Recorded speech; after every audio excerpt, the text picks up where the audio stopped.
No sign of Fester this morning, so I guess it's Potluck Fester. That's what I'm going to call from now on. It's going to be Potluck Fester, whether he decides to be here at the opening of the show. Oh, do you have a text from him? Did his engine fall out on 275 in Hillsborough this morning? Or No. No text from him at all? No. Nothing? All right. That's a cause for alarm. So he sent me last night in the Fester pile of prep. Fester sent me the horrific story, which we both saw earlier in the week, and I didn't get to, but you brought it up again yesterday. I'm like, all right, maybe we should talk about it. The horrific. Do you know which one I'm talking about? I don't, because I've just seen a lot of horrific stories. This is the. Let me give you an audio daily double hint, okay? All right, this is. I gotta bring up a sound effect. All right, here we go. How about? Here we go.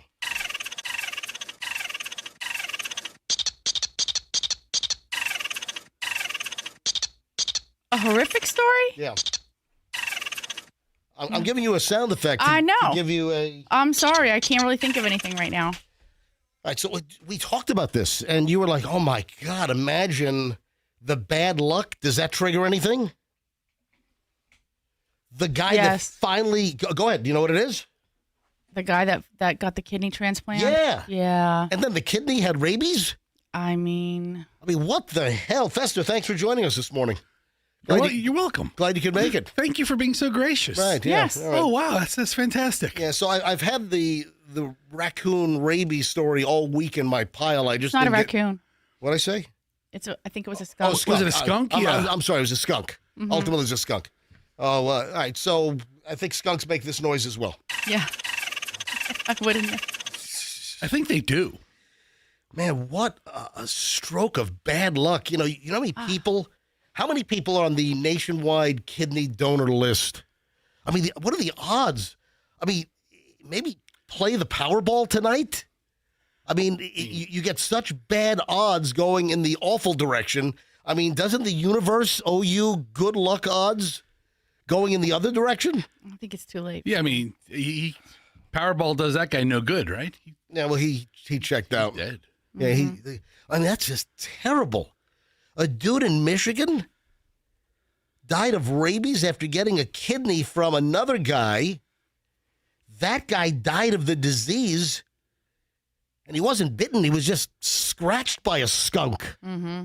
Yeah, a skunk is an animal I have no desire to ever get near. I had raccoon on the brain. Because of the other thing. Because of the drunk raccoon that we talked about all week long. Yeah, up in Virginia. That's why I had raccoon on the brain. Yeah. Was the kidney harvested from a dead guy? Yes. Yeah. And the guy died of rabies, but nobody knew it at the time. I guess we don't know. I have a lot of questions. He died from a cardiac experience, I think is what they're saying. And so nobody suspected that it had anything to do with rabies. But it seems like, I mean, they haven't said one is the cause or that rabies was the cause, but that after the fact, here's the thing. They did they went back and looked at the blood, and the blood didn't have rabies, but they did a biopsy of the kidney that they had preserved, and the kidney showed positive for rabies. They had some kind of a slide of a kidney sliver, and I mean, they looked at it under a microscope or something, and it had rabies. Oh, rabies! I mean, hey, we're here, like that foot fungus commercial. Hey, Michelle, all kidding aside here. Yeah. How many people are on the national kidney donor list right now? Just look it up. I'm sure that'll. I can tell you, I did when you first mentioned it. It's over 92,000 people are waiting for a kidney transplant. Holy crap! You have that fact and figure just readily at your fingertips. The number actually is 103,223 individuals. Mm-hmm. So wait, I thought you just said 92,000. It says over 92,000, so it obviously fluctuates. But as of right this moment, as of right now at 6:06 a.m. on Wednesday, the 10th of December. Right now, as we sit here, it's 100 and what? So there's over 100,000 people waiting for a transplant. 90,000 of which are kidney transplants. Okay. So like some people are waiting for eyeball transplants. Right. Some people are waiting for, Oh, well, that's a very disproportionate, that's a very heavy number for just kidney. Yeah. And you're telling me like lung and liver, that only makes up a fraction? Yeah, listen, this is according to the Googles. What about a sphincter implant? Listen, I'm a donor. On my driver's license, it says sphincter donor. And when I expire, my anus All right, can save stop. like 12 people. It's such a big anus. Okay. Best. So, All right. We should not be joking. But, I mean, who's joking? No, I'm not. I'm joking about Fester's. I'm not. Sphinkmeister. You know how big it is? All right, enough. With 12 jokes, people. All right, joke's over. Like All a whole softball team. All right, joke's over. All right, so Jokes over. I'm moving along. Let's talk seriously again about the guy that died of rabies. Can you imagine? You have so many people that are on the kidney donor list, a very serious situation. You know, it's life or death. People are waiting for that phone call to get a kidney. This guy gets the kidney, and all the freaking luck in the world, the kidney's got to be infected with skunk rabies. That's I mean, awful. what? I mean, it's terrible. I just can't even imagine something like that happen. Did the guy know? Did the guy who... Nobody suspected that he had rabies. You mean the dead guy? Yeah, the guy who gets the transplant. You know, his family's excited because a kidney transplant's not an easy procedure, right? No, he started exhibiting symptoms that they were like, wow, this looks like rabies. And so they were testing him. And I guess he eventually, you know, at some point, however they do that process, because it was a series of tests, he tested positive. And they were like, well, how did you get rabies? Especially, right. I mean, he's gone through this process. And so just by a process, I think, like of elimination, right, they went backwards and discovered that the kidney that he received actually had rabies. Moving along here. Hey, Fester, I think I asked this of you some time ago. Are your kids into the Labubu craze that we talked about some time ago? I'm sure I asked you months ago. Are they? For a minute. Hadley was in it for a minute, where she thought they were just the cutest little things. Mm-hmm. You know what? They have rabies. They're being recalled. No, I'm kidding. I mean, they do look like they would have rabies. No, I was just seeing something else on the Labubu craze, and it says that it hasn't died down. I thought the Labubu craze had died down, and the Labubu craze is getting heated up again as we approach Christmas time, and we're also hearing that even the cheap non-Labubu authentic Labubus, the knockoffs, the Timu Labubu, they're being snapped up and they're selling out as well. Where did this Labubu come from? Is it a TV? Is it a cartoon? Is it a TV? What's the gig on this? I don't know. I mean, I think 35 years ago these were called Monchichis. Oh yeah, yeah. You know what? Everything is cyclical. Everything's cyclical. Yeah, the Labubu craze is still on fire, and the knockoff, the cheap rip-off ones that are not authentic Labubus, those are also selling out. So now parents are concerned that Santa is going to disappoint the kids by not having the Labubu under the tree or in a stocking, you know, when Santa makes the rounds in a couple of weeks.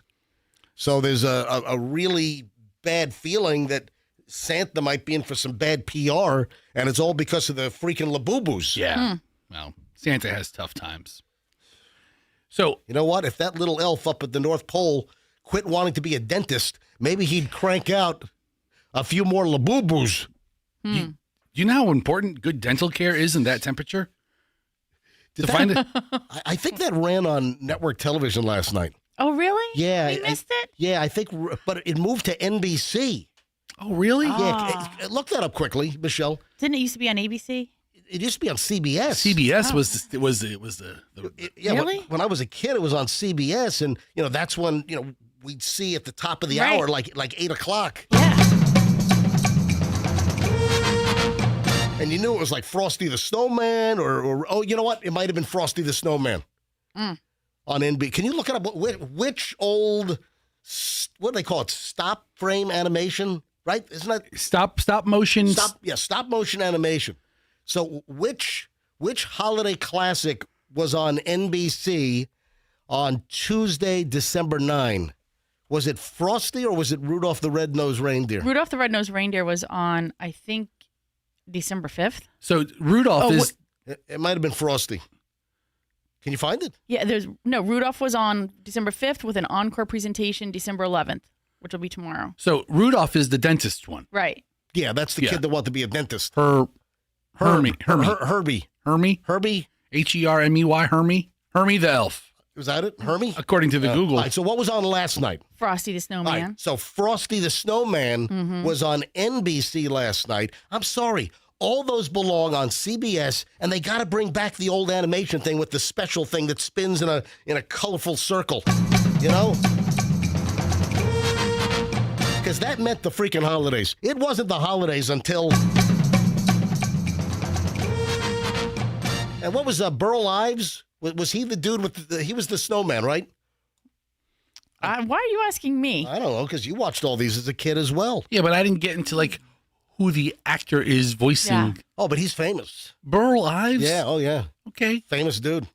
He sounds like a like Milton Berle type era. I think Burl Ives. you're right. Burl, this is Milton. Milton, this is Burl. Just getting rolling. It is a busy Wednesday here on the MJ Morning Show. When we get back, man, there's a woman that is pointing out the freaking obvious. You know what moto is? Do you know what MOTO is? Moto. Moto. What do you think MOTO stands for? I think I heard it before, but I don't know what it means. All right, I'm going to tell you what MOTO is, and I want to give this woman the MOTO Award of the day. And I'll do it next. I know what it means. All right, well then. I know what it means. I just thought of it. Say it when we come back. Next. Accident with the two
launch into the whole moto thing on what moto means because I found a lady that's all torqued off, and it's like, duh. What were you yesterday years old when you just realized this? So moto in a minute, but we just stumbled into something, folks. Welcome back, MJ Morning Show. First couple of segments here, getting rolling on a Wednesday. MJ, Michelle, Fester. This is Bailey, the intern's day. Bailey's in on Wednesday. She's a UT student, not a UTI student, just a UT student. That's a good thing. I mean, thank God, right? We just found out. This is unbelievable. So in the opening segment, we were talking about the holiday specials, that stop motion animation like Rudolph the Red-Nosed Reindeer and Frosty the Snowman, and what else am I missing? The Charlie Brown specials. Well, yeah, those are real animation though. Those aren't the stop motion figures. But I only know Frosty and Rudolph. Isn't there one more? Frosty, Rudolph. I mean, I thought that was anyway. I think there is, but I don't know what it is. These are the classics, and yeah, Michelle, you're right. I mean, the Charlie Brown specials, the Christmas special. So there's an old school Grinch. So I typed in iconic animated specials. Right. Rudolph comes up first, then Charlie Brown Christmas. Yeah. How the Grinch Stole Christmas. Okay, I remember that one. Frosty, and then there's one Santa Claus is Coming to Town. That one. Stop motion classic narrated by Fred Astaire. Anyway, all right. So never heard of them. These things were back from the 1960s, and these were staples. Listen to what we just. 'Tis the season. This is the time of year. Listen to what we just found out. This is breaking news on the MJ Morning Show. Breaking news, ladies and gentlemen. Oh, my God. We have this chunk of breaking news. Hang on, man. I need my real breaking news. Breaking news, breaking news, breaking news. We just found out that Bailey, our intern, our Wednesdays child, we just... Yeah. That's bad. That's appropriate. Her mom might be watching this morning. That's just not nice. How many people know what Wednesday's child was? I don't know. Do you remember? Hold on, Bailey. Let me turn your mic on. So we just found out that Bailey, the intern, who's here on Wednesdays, has never seen any of the classic holiday specials like Rudolph the Red-Nosed Reindeer, Frosty the Snowman. Have you ever seen a Charlie Brown Christmas? I have seen that. Oh, my God. But you never saw Rudolph? I don't think I saw the original Rudolph or the original Frosty. Oh, my God. How is that? There was another thing that you didn't know. What was the other thing last week that you had not, there was one other thing that you had not been exposed to? Pumping gas? Pumping gas, yeah. Well, you're from the state of New Jersey, where I still don't get that, where you can't pump your own gas there. I can't remember but now. That's I think it was. We talked about Richard Jewell, and I asked her, I go, do you have any idea? That wasn't it. Okay, but Andrew, do you remember what it was? Was it the cartoon with? I think we were talking about Bugs Bunny or something. I've never seen any of those. I don't know if it was that or if it was the Run Runner or something like that. A Run Runner? All right, now, Yeah. Bailey. A Run Runner. Rum Runner. Bailey. No, she said Rum Runner. Bailey. Wow. My kids are in your age range. You're 21? Yes. All right, so Julian is 21, my son. My daughter's 24. And we expose them to all this stuff. So I've got a problem with your parents. I think that you had very neglectful parenting. I'm waiting for my mom to text me right now. Is she watching MJTV? Yes, she is watching really? the MJTV right now. To the best of your knowledge, Yeah. did the state of New Jersey Child Protective Services ever show up at your house when you were growing up? Not that I know of, no. Sometimes the kids don't know. It's just an interview. That's a friendly man in a trench coat asking questions. I can't believe you never saw those classics. I loved The Grinch with Jim Carrey. See, that's not a classic. That's a movie. That's like a current movie, or not. Still a couple of 20 years old now. But these old animation things. They go back to the 1960s. I think even before I was born, and they were just classics growing up. So, How the Grinch Stole Christmas with Jim Carrey. What year was that? 2000. Okay, so Okay. 25 years ago. So, I mean, and we're showing our age by saying that's not a classic. To Bailey, that's a classic. Guess Yeah. what? Yeah, right. Yeah, 2000 for Bailey, who was born in what? 2004. Yeah, 2000's the olden days. That's like the folks in the wagon train on the frontier for you. Yeah. That's Little House on the Prairie times. Yeah, Did they even have TVs in 2000? Yes, they did. They were black and white though. No, they weren't. With little bunny ears on top, and your parents had to. I saw a T-shirt for the first time, and I actually thought about getting it. It had like a wagon on it, and it's like, you have to forgive me. I'm from the 1900s. Wow. And I'm like, that's actually really true. good. That's true. I'm amazed. All right, so Fester. Yes. Before we took the first break, I asked, do you know what Moto is? Yes. So this woman shoots a video. It pops up on, one of my feeds. It must have been Instagram. And I'm like, what? You're just realizing this? So I called her a Moto. What does Moto mean? What do you think? Moto is master of the obvious. That is correct. How did you know that? Did I learn you that down the road a while back? At my MJ level junior college education I've received by just being near you. Yeah, so I've learned what moto means. If somebody's a moto, they're a master of the obvious. And everyone knows the folks that point out the most obvious things in the world. And we all know that type of person where it's so freaking obvious. You don't have to mention certain things. And somebody that does that is a master of the obvious or moto. So this woman is a moto. Is she just... Let me play the audio here. How long is this thing? A minute? All right. Lady, are you just freaking realizing this? All right, listen to this. This is crazy. I am in Walmart, and I came to get ink for my printer. So let me show you the ink and how much it cost. Hold on one second. So this is the ink that I use, and the last time I purchased it, I think it was like $40. It is now $79 for this ink, okay? Let's walk over here. This is my printer, and this is the exact same ink that's included in this printer, okay? So it was $79 just for ink. This whole printer is $64.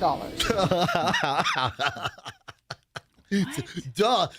But this is a thing.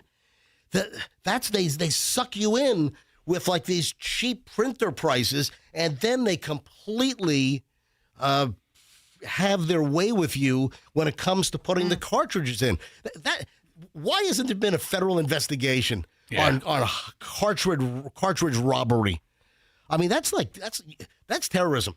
I want printer cartridge companies to be designated as an international terrorist organization. No kidding. The price of these ink cartridges are insane. That's the point. So this lady, you're just realizing this, that printer cartridges are outrageous.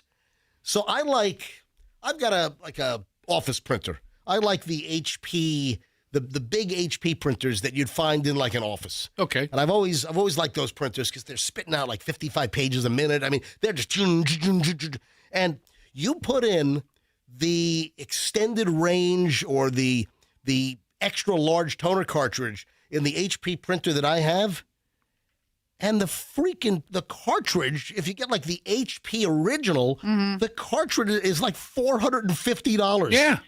Are you kidding me? I mean, it's insane, but we've known this forever. And this woman is just realizing this? So it's cheaper to buy the printer and get the ink than just buy the ink.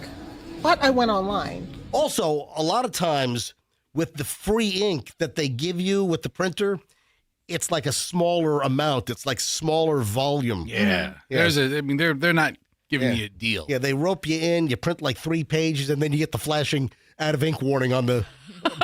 And then you got to go and buy the expensive ink. Didn't even get a chance to print out my whole document. It's already flashing out of ink. All right. As somebody who does not own a printer, I swore them off. Because, I like the little janky plastic ones. I don't have a big, crazy HP super nuts deluxe one like MJ. I think I have an M607 or something. And you know what? These things are old. These printers are like 10 plus years old. And I can buy refurbished, like high quality, high speed, like industrial office printers. I've picked up these printers refurbed for as little as like $150. I mean, I use it till it breaks, and then I just chuck it in the trash. I'm sorry. I recycle my electronics responsibly. No, not me. You could just get one for $1.50, Fester. What do you do if you need to print something? Listen, you go to the library. Oh, yeah.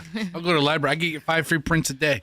What? Yeah, or 10 free prints Is a that day. true? Yeah. At the public library? Yeah, I'll take my kids to the Hillsborough County Library Yeah. frequently just to get them out of the house and do homework. Sure. And you get 5 color or 10 black and white prints a day. Look at that. Didn't you have a racket where you were checking out books and then selling them on eBay?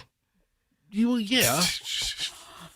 It was, well, it's with the paint scraper. I had to take the chip off of it in the library and then walk out with it. Anyway, it was so- a deal. But anyway, Yeah. the breaking news, breaking news.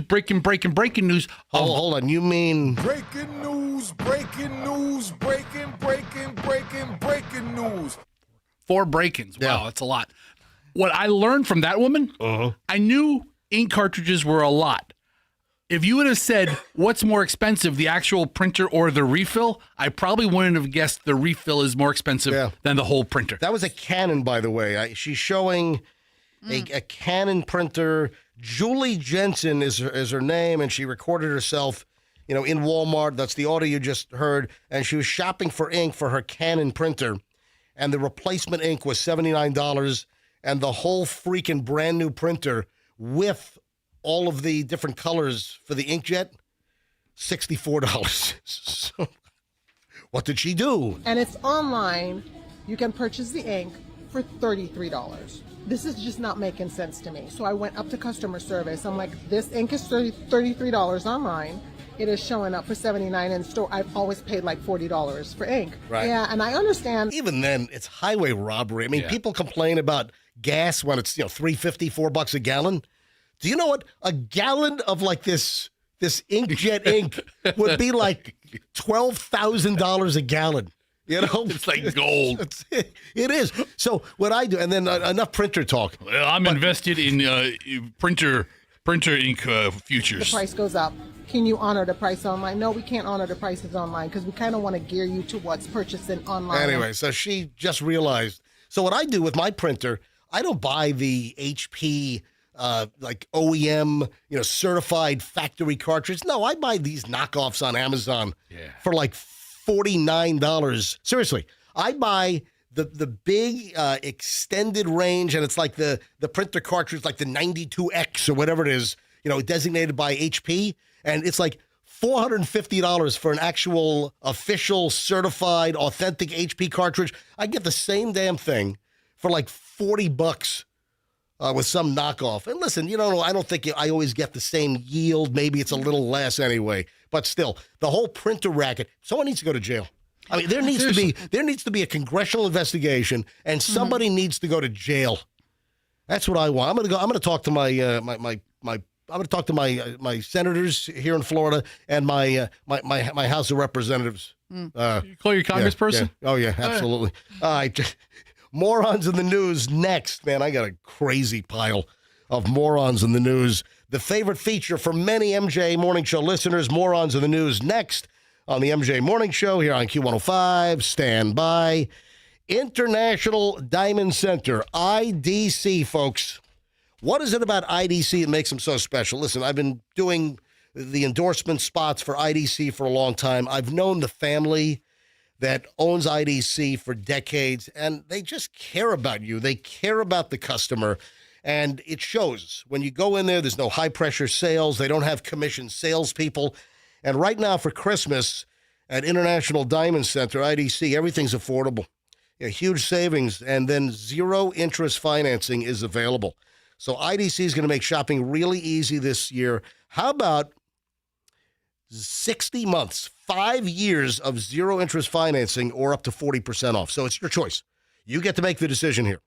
So you can get instant savings of 10, 20, 30, up to 40%, or finance that gift for the loved one with a super low payment with zero interest for 60 months. That's 5 years. It's insane.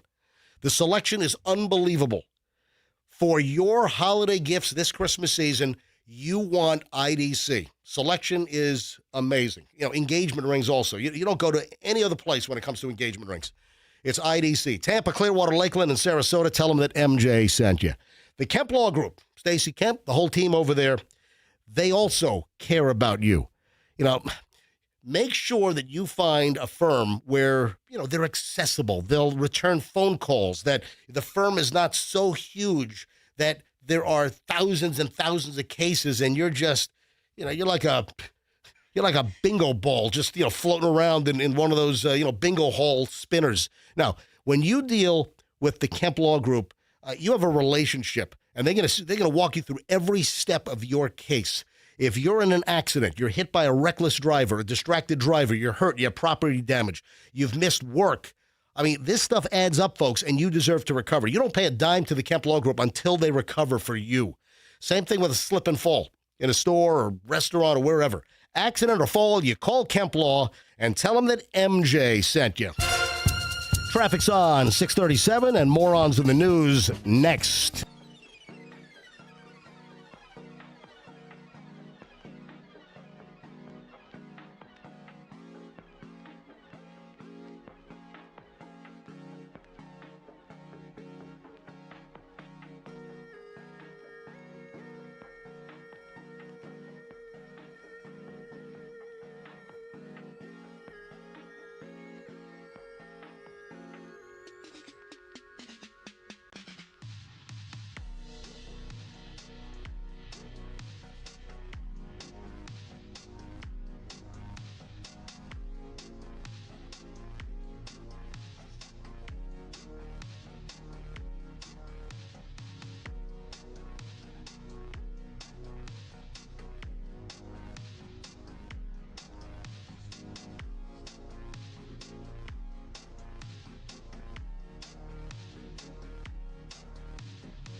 MJ, Fester, Michelle, it's Bailey, the intern day. You know what else I found out about Bailey?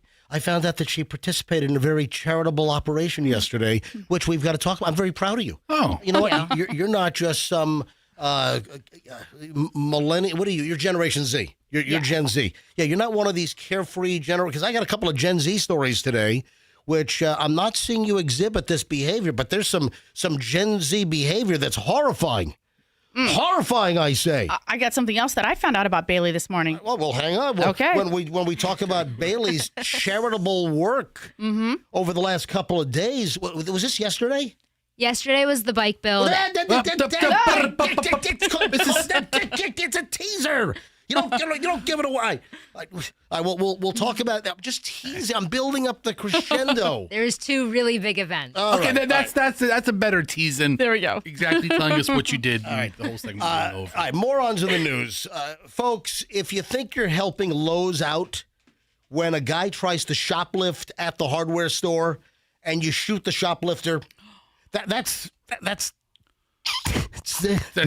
not kosher. That's actually makes you customer of the month, right? No, that makes you inmate of the month. Dude, you can't shoot somebody just for shoplifting. This is out of Georgia, Gwinnett County. That's in the Atlanta kind of area, right? Cobb County and all those counties around Atlanta. So Gwinnett is sort of around Atlanta. A guy faces criminal charges. He fired 3 shots at a shopper that he is suspected of stealing at a Lowe's last weekend. You can't do that. I mean, what is wrong with you? So listen to this. I saw a white male shooting at another person, a black male, said Michael Starks, who was in the parking lot when the shooting happened. He could have hit him in the back, could have killed him, could have had a stray bullet strike somebody else. Yeah. Cops say that 64-year-old Stephen Douglas Wagner pulled out a pistol and fired near the Lawn and Garden Center. Oh, man. Around 3 p.m. on Saturday at a store on Atlanta Highway. The arrest warrant states that Wagner targeted someone he believed to be shoplifting. Another warrant describes the person he shot as another person that was shopping at the store. A Lowe's employee told police the young man had not stolen anything. But if you suspect somebody of shoplifting, that is not worthy of pulling out your gun and opening fire on them. That is not a death penalty case. Okay, granted, you're right. It's not death penalty. However, if you are going to pull a gun on the guy, you better be damn sure he did steal something. No, you can't even, don't even. Right. No, this guy's already there. No. This guy's already doing it. Nothing you could have said would talk this guy out of keeping his gun in his holster. Yeah. If a guy grabbed a whole bunch of power tools while he's riding out on a riding mower that he's ripping off, you can't open fire on a shoplifter. I'm with you. Now, if the shoplifter has a gun and they start firing at you, different story. That's a different story. If they're on the riding mower and they're just through the parking lot going bam, bam, bam, and they're just firing, then that might represent a danger where deadly force might be acceptable. But somebody just shoplifting at a store, you cannot open fire on them, Fester. Don't even play in that arena. It's happening. Yeah, I know. I think that's Fester's point. Is that's why I'm doing the story. Yeah. What were we saying, Michelle? That's why Fester's saying this. Yeah, I mean, the days of us having open dialogue is long over. I have to agree with MJ here. Now, I've seen some stories recently where I think we talked about this one. There was a shoplifter running out of a Target or a Walmart, and you had another citizen. Mm-hmm. You had just a customer in the parking lot saw what was happening, and he had a shopping cart. and he like rammed the shopping cart full speed and like broadsided the shoplifter as he's running down one of the parking aisles. Yep. And he rammed the guy. See, that's doesn't kill somebody. Well, that's more acceptable. If you want to, intervene. I don't know that any of it's acceptable. Listen, if somebody's stealing something, you're not Mr. Target. Listen, I don't think you're getting charged.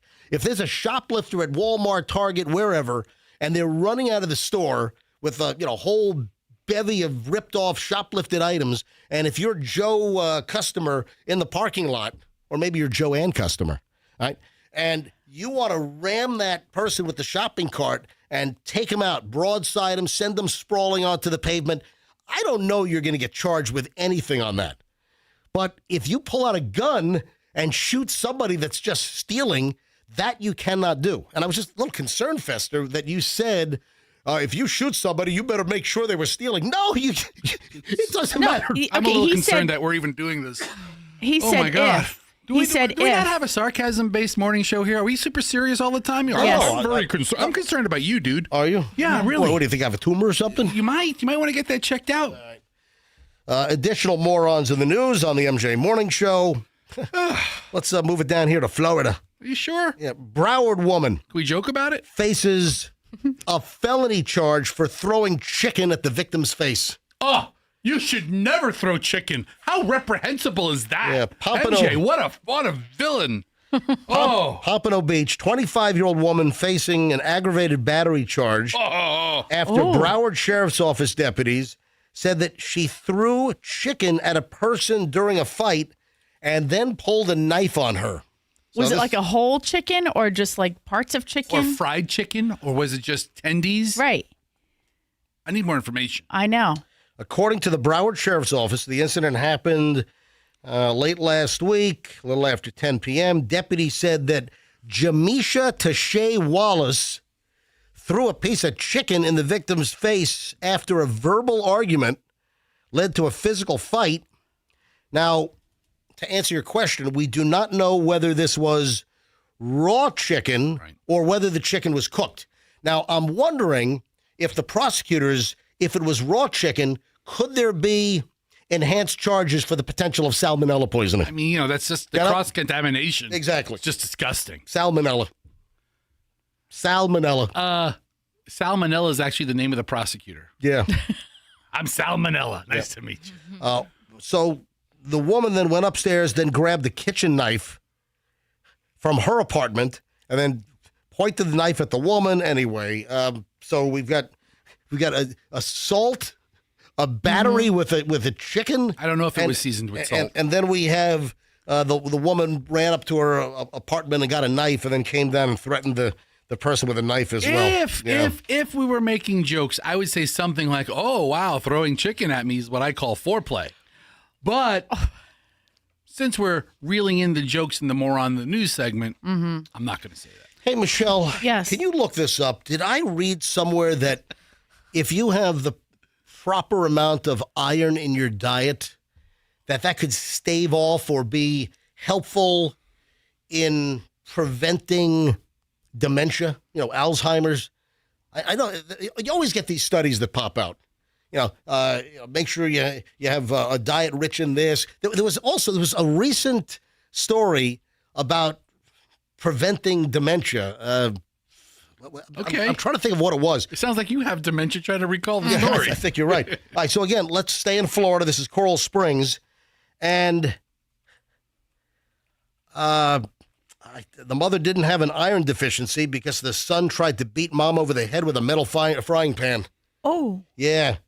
Police arrested a Coral Springs man on an attempted murder charge after they said that he tried to beat his 82-year-old mother to death with a frying pan. My God, this is like throw mama from the train stuff here. Mm-hmm. Imagine getting whacked over the head with a frying pan. That's a vicious weapon to hit your mother with. You're taking some iron supplements here. That's what. Did you find what I was talking about? No. There was something recent, like last couple of days, about staving off dementia and something you can eat or I can't remember what it was. Yeah, I know. But I thought it was fitting in this environment. Yeah, you should have made a note of that. I probably should, but I didn't expect this story to pop up. You didn't expect to have dementia? I don't think I have dementia. And then let me wrap it up with this. Let me Vitamin wrap up. B's help with prevention of dementia. Hey, according to the Googles. What is it? Vitamin B's. Okay, B6, B12, all right. folate. Well, I guess it's not iron then. So I guess the iron supplement with the frying pan over the head wasn't going to help. Bailey, have you heard of Hamilton Township, New Jersey? Yes. Where is that near where you live? Hamilton Township. I think that's where we get the train for New York. So I think it's like an hour away. The reason why I'm bringing this up is our final moron of the news story today. And man, these stories make my skin crawl. A New Jersey man known for playing Santa Claus at holiday events arrested and charged with possession of kiddie porn. Oh, my God. These are the worst. Mark Paulino, 64, taken into custody. Neighbors said they saw police and a SWAT team enter the guy's residence. It wasn't until they saw Mark taken away that they realized that something was going on. Oh, you think? You mean the SWAT team making entry into the neighbor's house? That's not clue enough that something's going on? Officer, you're mistaken. They're just pictures of elves. This dude goes by... This guy goes by Santa Mark. Does events. The kids are sitting on his lap at Christmas time, and the kid's got this, and this guy's got a whole collection of kiddie porn. That's gross. On Dasher, on Dancer. Yeah, authorities say that they were alerted to the alleged illegal internet activity, and they executed a warrant accused of... Yeah, Michelle? He's a retired elementary school teacher? Yeah, I was about to get to that. Oh, my gosh. That's terrible. I know. Officer, I have to go. Michelle is speechless. I'm just trying to process this dude. It takes this long. He's a retired teacher playing Santa Claus, and that's when we discover. Yeah. It sounds like he's been doing it for years. I'm looking at his mugshot, and Terrible. He's a dyed-in-the-wool Santa impersonator. The ones that actually have like the Santa beard all year long. Mm-hmm. All right, 6:54 at the MJ Morning Show. Concluding early morons in the news on the MJ Morning Show. 7 o'clock hour is next. So stand by for that. Hey, my good friends over at Genesis of Tampa want you to know that you have a great new choice for Genesis. You want to buy, you want to lease, you want to test drive a Genesis. You don't have to go to a different county if you're in Hillsborough or Tampa, or if you are in a different county, hey, you've got another option to shop around and get the best price possible. That's right. The Genesis automobile is beloved by Genesis drivers. They love these cars. And people that try them and see them, they become converts as well. And now Genesis of Tampa is open at Bierce and Nebraska, right off 275 in Bierce. You've got a whole new option for Genesis in Tampa Bay. And right now, 30 days of giving is on at Genesis of Tampa. No purchase necessary. Simply drive in and just have your vehicle appraised. Have your car appraised. You don't have to do anything. There's no obligation. You don't have to buy anything. Just get it appraised, and you'll be entered to win a $500 shopping spree, which they're giving away one every day for 30 days. Do the math. $500 shopping spree at Genesis of Tampa. GenesisofTampa.com, and tell them that MJ sent you. Plan B Air Conditioning is the company that I use in my house, but I have an air conditioning problem, or, recently I had a whole unit go out, and it just wasn't worth pouring in the money into parts. I mean, this was a 10-plus-year-old air conditioner. Everything was out of warranty. So we put in a new one. We put in a Daikin. And we had Kenny in here yesterday, and there's a slogan, I'm liking my Daikin. So I've got multiple zones in my house, and I replaced an old Carrier system with the Daikin, and it's doing a wonderful job. Daikin is the largest manufacturer of air conditioners on the planet. South Korean company, quality stuff, and the best warranty. They have a 12-year warranty on the Daikin units, folks. That is amazing. When you have any air conditioning need, folks, whether it's a repair job or whether you need a new unit, it's Plan B Air Conditioning. Mention me, MJ. They'll give you 10% off. PlanBAirConditioning.com. Tell them that MJ sent you. Traffic's on 6:57. MJ Morning Show back in minutes.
MJ Morning Show. So I saw something like twice already this week on Kennedy Boulevard in South Tampa. Now, I'm a little reluctant to mention this because if I wanted to try this, I think I'm giving it away. But should I mention it? What do you want to try? Well, I would need to get those meta glasses or what are they? The recording video glasses that so many of the content creators are using these days. Which I've been telling you to do now for several months. I know. Like, well, I think earlier this year you first said, "Hey, MJ, you need to get those video glasses." Who makes them? Like Meta makes them, right? Meta's the technology, but I think Ray-Ban So is the Ray-Ban Meta glasses, and then I think Oakley's coming out with something also. I think Oakley might have already come out with theirs. Anyway, isn't Google? I think Google might be coming out with Google glasses. Well, they had that crazy headgear thing that I think was a total failure like 10 years ago. But anyway, Fesser's been bugging me to get these video glasses, which so many content creators are utilizing these days. Should I mention this? Well, because if I mention it, then I'm blowing the whole concept. But then also, in Florida, it's a two-party consent state. So if I just recorded them and the audio, then wouldn't I be violating Unless you law? mumble. No, you mumble. You walk in and be like, I'm recording this. And then you... I'm not sure that works. What's the threshold? Yeah, for disclosure? Yeah. Yeah, I'm recording this. Hey, can I see the manager? I'm recording this. I'm recording this. I'm recording this. By the way, I'm recording this for broadcast. If it's good enough for like automotive commercials to jam in, and that's the legal disclaimer, I think if you just said, I'm recording this right now, low APR financing for 36 months. Yeah. And then you just go on with whatever you're doing. All right, so there's a jewelry place on Kennedy. Right? Okay.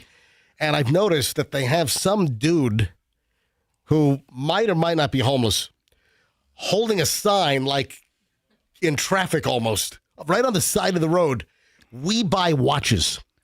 Yeah. Oh. Yeah. So right on Kennedy Boulevard, it's, right near Kennedy and West Shore, and there's some jewelry place, right? And the guy's holding up this sign, we buy watches. And he's like, he's right near the right lane. I mean, if he falls off the curb, the guy's going to get run over.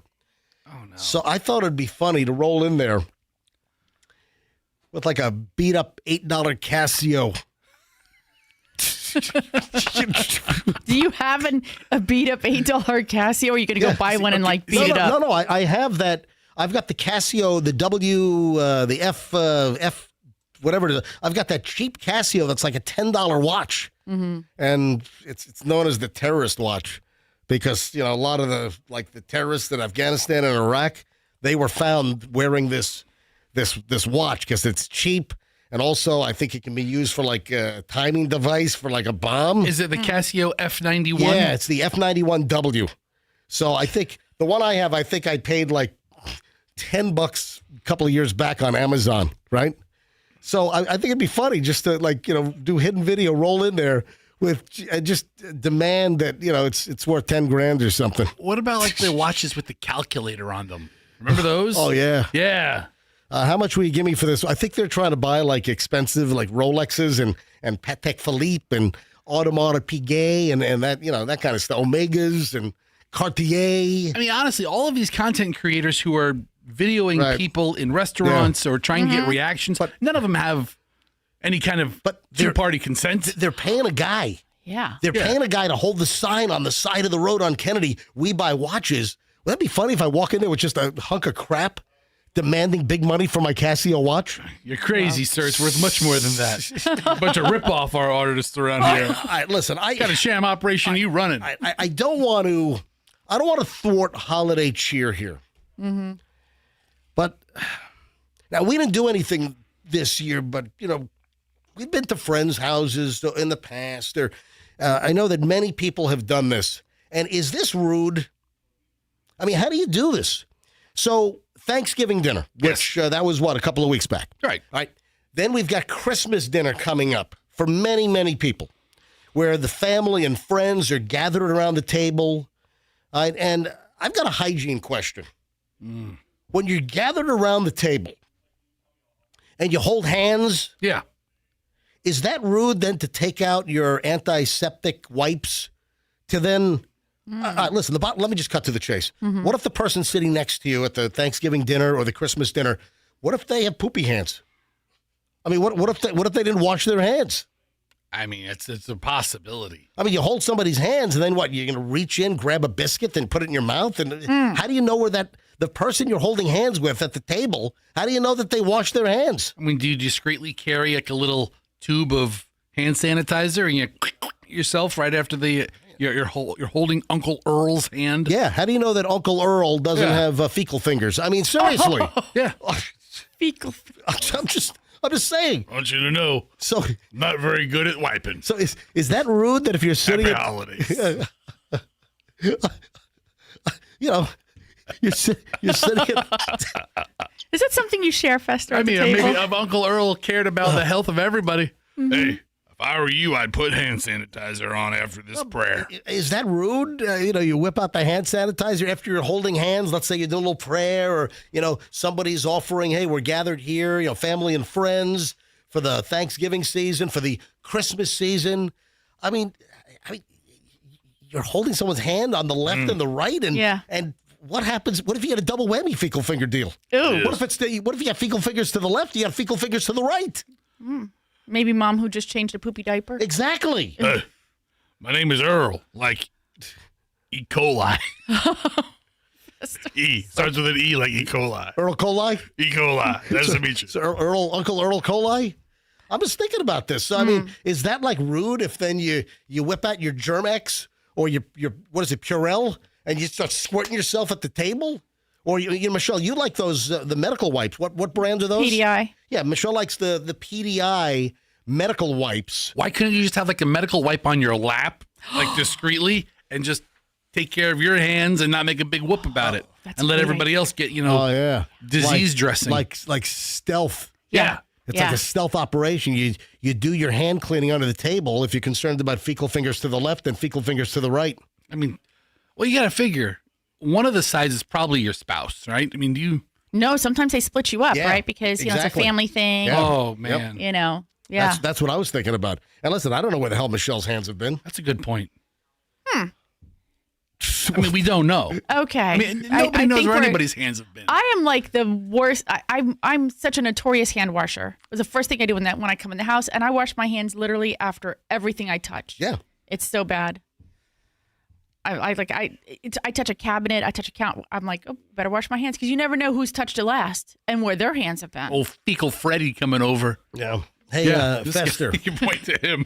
Fester is $930 million for tonight's Powerball jackpot. Is that enough to get you motivated to buy some quick picks or do some man. family and kid birthdays or whatever? 930, man. That's it's another big number. that's Yeah. a low. That's a high. It's a low high number. What? I mean, okay, it's a lot of money, but it's like the lower end of my.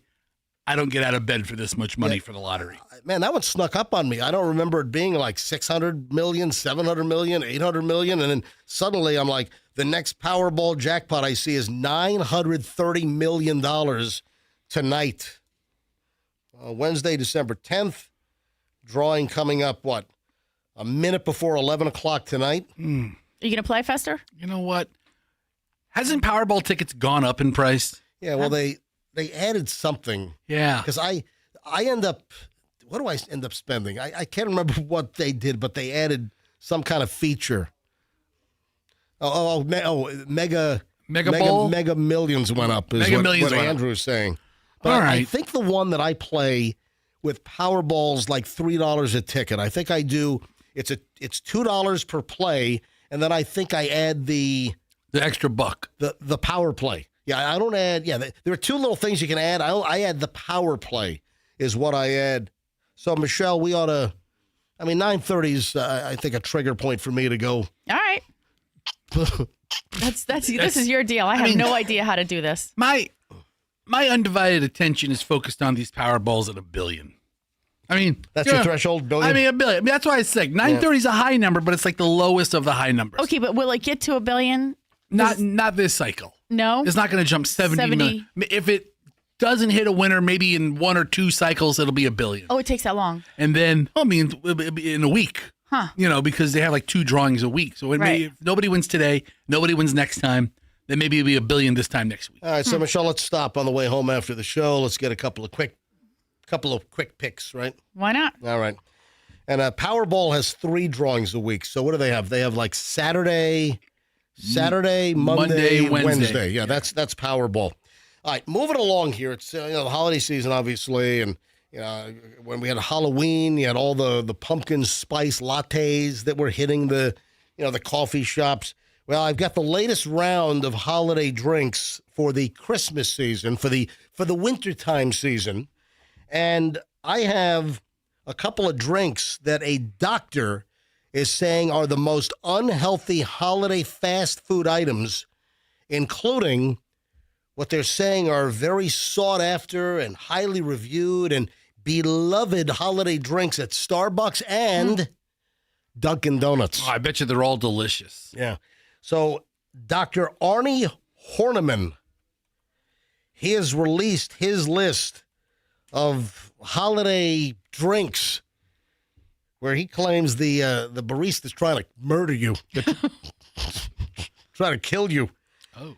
Yeah, so here we have Dr. Arnie's list of what you should avoid. He says that some of the worst offenders are Starbucks and Dunkin' Donuts. I don't think it's a he. Is it a woman? I just went to her website, and if this is Dr. Horniman, it's I'm sorry. The doctor is exquisite. Hang on, it's Amy.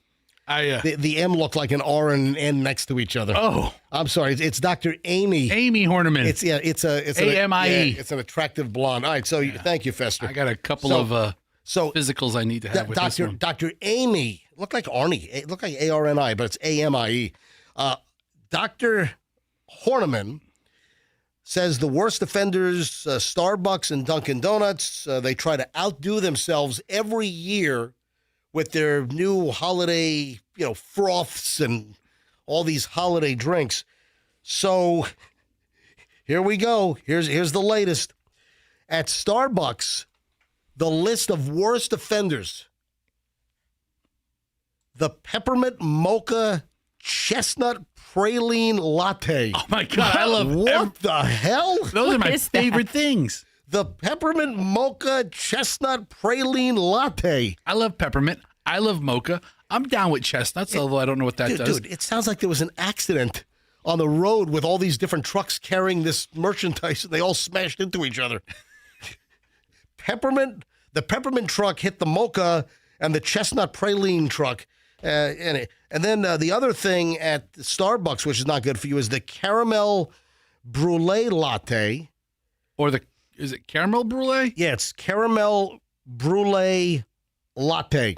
It sounds fantastic. These are Starbucks items. Oh man, so good. My God. Bailey, you drink these? So if you just get a medium, which at Starbucks a medium is a grande, which that makes no sense to me. None. Grande is like big, but a grande is, I don't know their whole language. The venti grande, It seems like you know it pretty well because there's only 3. No, I don't. Well, what's the other one? Venti grande and intensi. And I like it intensi. So on these drinks, if you get just the medium size, they're upwards of 500 calories for one freaking drink in those categories. So that's the worst. Then if you go over to Dunkin', they have the toasted white chocolate signature latte, the cookie butter cold brew, and with sweet cold foam. Oh, it sounds so good. And then the special holiday donuts could easily tack on 300 to 600 calories before you even actually eat breakfast. So this is this Dr. Amy Horniman. I'm just going to call her the Horn. Listen. She's all horned up. She can get the horn. Yeah. So she's just calling out all these special holiday drinks.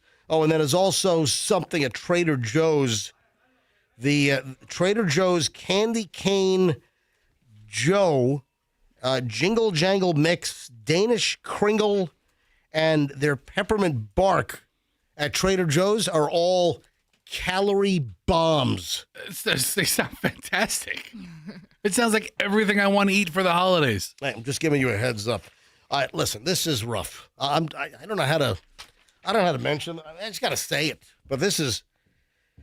I was kind of on the fence. Should I do the story? Should I not do the story? I don't know. This could be the worst boyfriend ever.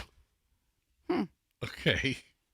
This is a terrible story. Oh. Look, I'm prefacing that this is not a nice story. So we're going from holiday drinks you should avoid to the worst boyfriend ever. A medical doctor, an Ohio surgeon, is accused of crushing up abortion pills while his girlfriend slept and then trying to put it in her mouth while she was sleeping because apparently he didn't want the result of their lovey-dovey time. Okay. Is that awful? Can you imagine this guy? What a cretin. Hassan James Abbas, a 32-year-old surgical resident at the University of Toledo in Ohio. Yes. Holy Toledo. Is accused of obtaining the abortion-inducing pills under his estranged wife's name from a telemedicine doctor and then forcing the medication into his girlfriend's mouth while she slept after they learned that she was pregnant. I mean, Michelle, how horrific is this guy? I mean, this is one of the most devious, sicko things I've ever heard. I'm like, are you kidding me? I can't imagine what that must be like. I will say he has a wake up? 4.6 review on doctors.com. Are you serious? Yes. Dr. Abbas was so competent, I referred my mother to see him as well. What kind of doctor is he? Patient experiences, MD. Uh-huh. He's a surgical resident, so he's a surgeon. Probably a general surgeon. Otolaryngology. What? I don't know. What? Specialty. Otolaryngology. What is that? Otolaryngology? Yeah. Sounds like something with the larynx or something. Yes. Something with the throat. I don't know. He speaks French, English, and Arabic. Yeah. So. ENT. Okay. Oh, ear, nose, and throat. Why can't you just say ENT? Yeah. I know. Michelle, can Otolaryngologist. you imagine that? What a horrifically sick individual. And you don't think your girlfriend's going to wake up? Right. You're trying to crush up abortion pills while she's sleeping to get rid of the pregnancy? Hey. My God. I just don't even know what to say about that. Like, you wake up in the middle of the process, like, and then how do you go report that? I mean, how do you realize what's happening? Unfreaking believable. Unbelievable. All right, 7:20 at the MJ Morning Show. We start an hour and 20 minutes plus of nonstop MJ next. So when we get back, another example of do not leave your car unlocked with your keys in the car. We have a bizarre story from right here in Florida. Some whacked out maniac steals a car, and you've got to hear the police body cam footage from over on the other side of the state. This is unfreaking believable. And also, you know what else is unbelievable? The people that leave their car unlocked with their keys inside the car, or they leave their cars unlocked in their driveway at their house. I've had neighbors right on my street get ripped off. You know, these crimes of opportunity. You're not going to believe what the car thief said when he was busted for ripping off a BMW. Oh, he totaled the car also. He was driving over 100 miles an hour, totaled the car. You've got to hear the body cam cop audio, and we'll get to that next and, well, a whole lot more here on the MJ Morning Show on Q105, 104.7 FM. My friends over at Two College Brothers would love to give you a quote on your next move, or if you happen to know somebody that's making a move, you get a hold of Two College Brothers. You know, friends don't let friends use a bad moving company. I'm going to tell you right now, there are a lot of bad moving companies out there, and I don't want you to be victimized. And there are victims every day for moving companies that will lowball you on a quote, and then they'll try to jack up the price mid-move or hold your stuff hostage on the truck until you shell out more money. And I've told the story. That happened to my parents. And my dad starts calling 911, and they finally back down. That was over on the other side of the state. My parents were moving from the West Palm area down to Fort Lauderdale, and they got some shyster moving company that tried to rip them off, tried to double the original quote to take their stuff off the truck. Just driving down I-95 from West Palm down to Fort Lauderdale. Unbelievable. So if you want a really good moving company, it's not going to rip you off sideways. It's twocollegebrothers.com. Mention me, MJ, get free moving boxes. twocollegebrothers.com, the smartest move you will ever make. My friends over at Banco Overhead Doors will take care of you. Just mention you're an MJ Morning Show listener. Ask them about the MJ 10% discount.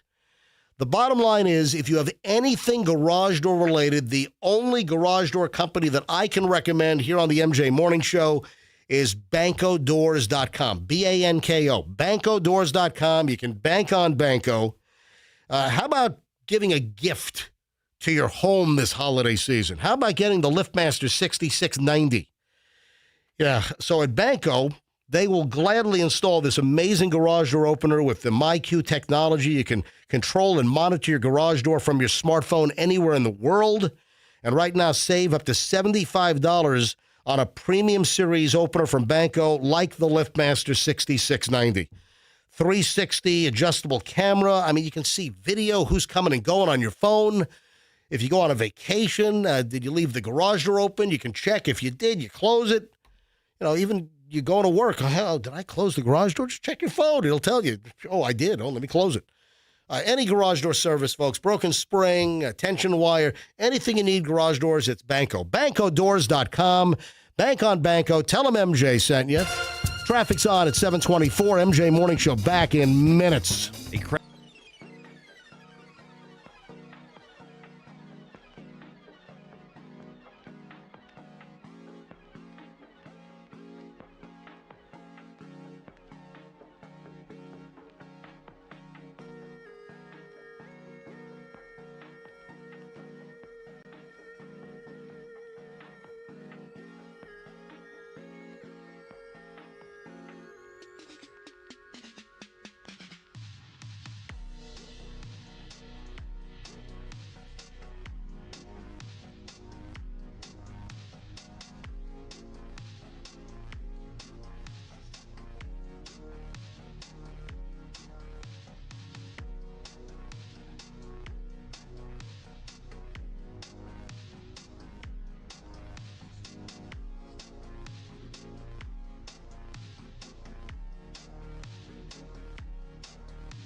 MJ Morning Show, MJ, Fester, Michelle.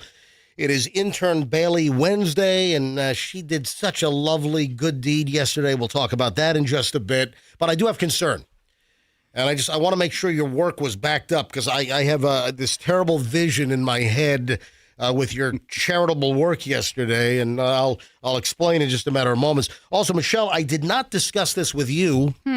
But I'll obviously discuss it on the air, so I'll bring you up to speed. I was triggered last night. Oh, no. Yeah. I got an email last night in my email from the HOA, from the the Homeowners Association. Right. Now, we're not in a deed-restricted community. We're in South Tampa. We're in Beach Park, and there's a Beach Park Homeowners Association. Yeah, but they don't want you having washing machines in your front yard. But it's not like you're in a deed-restricted neighborhood where, if you've got a purple mailbox that, they'll fine you, and then if you don't pay, they'll put a lien on your house. Next thing you know, you're homeless. It's not that. It's just a homeowners association, working for the betterment of the community. But I got triggered. The Beach Park Homeowners Association triggered me with an email last night, and I'll explain the triggering coming up in just a bit here on the MJ Morning Show. First, though, I got to play this audio. This is unfreaking believable. This is over on the other side of the state. A guy ripped off a BMW, steals a BMW. This is in Volusia County. How did this drugged-out maniac get access to the BMW sedan? Looked like a 3 Series, maybe a 4 Series. Okay. How did this drugged-out, out of his mind whacknut, how the hell did he get a hold of a guy's BMW? Guy was out just walking his dog. I guess he was walking. He went to a park. Was walking his dog. How did the maniac get access to be able to rip off the guy's BMW? Was it on? It was not on. Okay. It was not on, Fest. Because I'm a notorious, run into the Circle K and leave the car running guy. No, it wasn't on. Dude, I already said this. I gave a warning before the break. Listen, Michelle, would you like to take a stab at it? How he had access to the car? Yeah. It was unlocked? Did he? Yeah, I already... Okay. But was it on? I'm past the unlocked part. Right. I don't know how it starts. Well, I teased this before the break. The BMW was left unlocked, and the owner had the keys in a cup holder in the car. Oh. So, like the key fob. Yeah. The keys were in the car unlocked. Lock your freaking car. So a guy stole this BMW, then was spotted driving in excess of 100 miles an hour, wrecked the car. I mean, the car is Festa, you ought to look this up. You ought to look at the image of the car.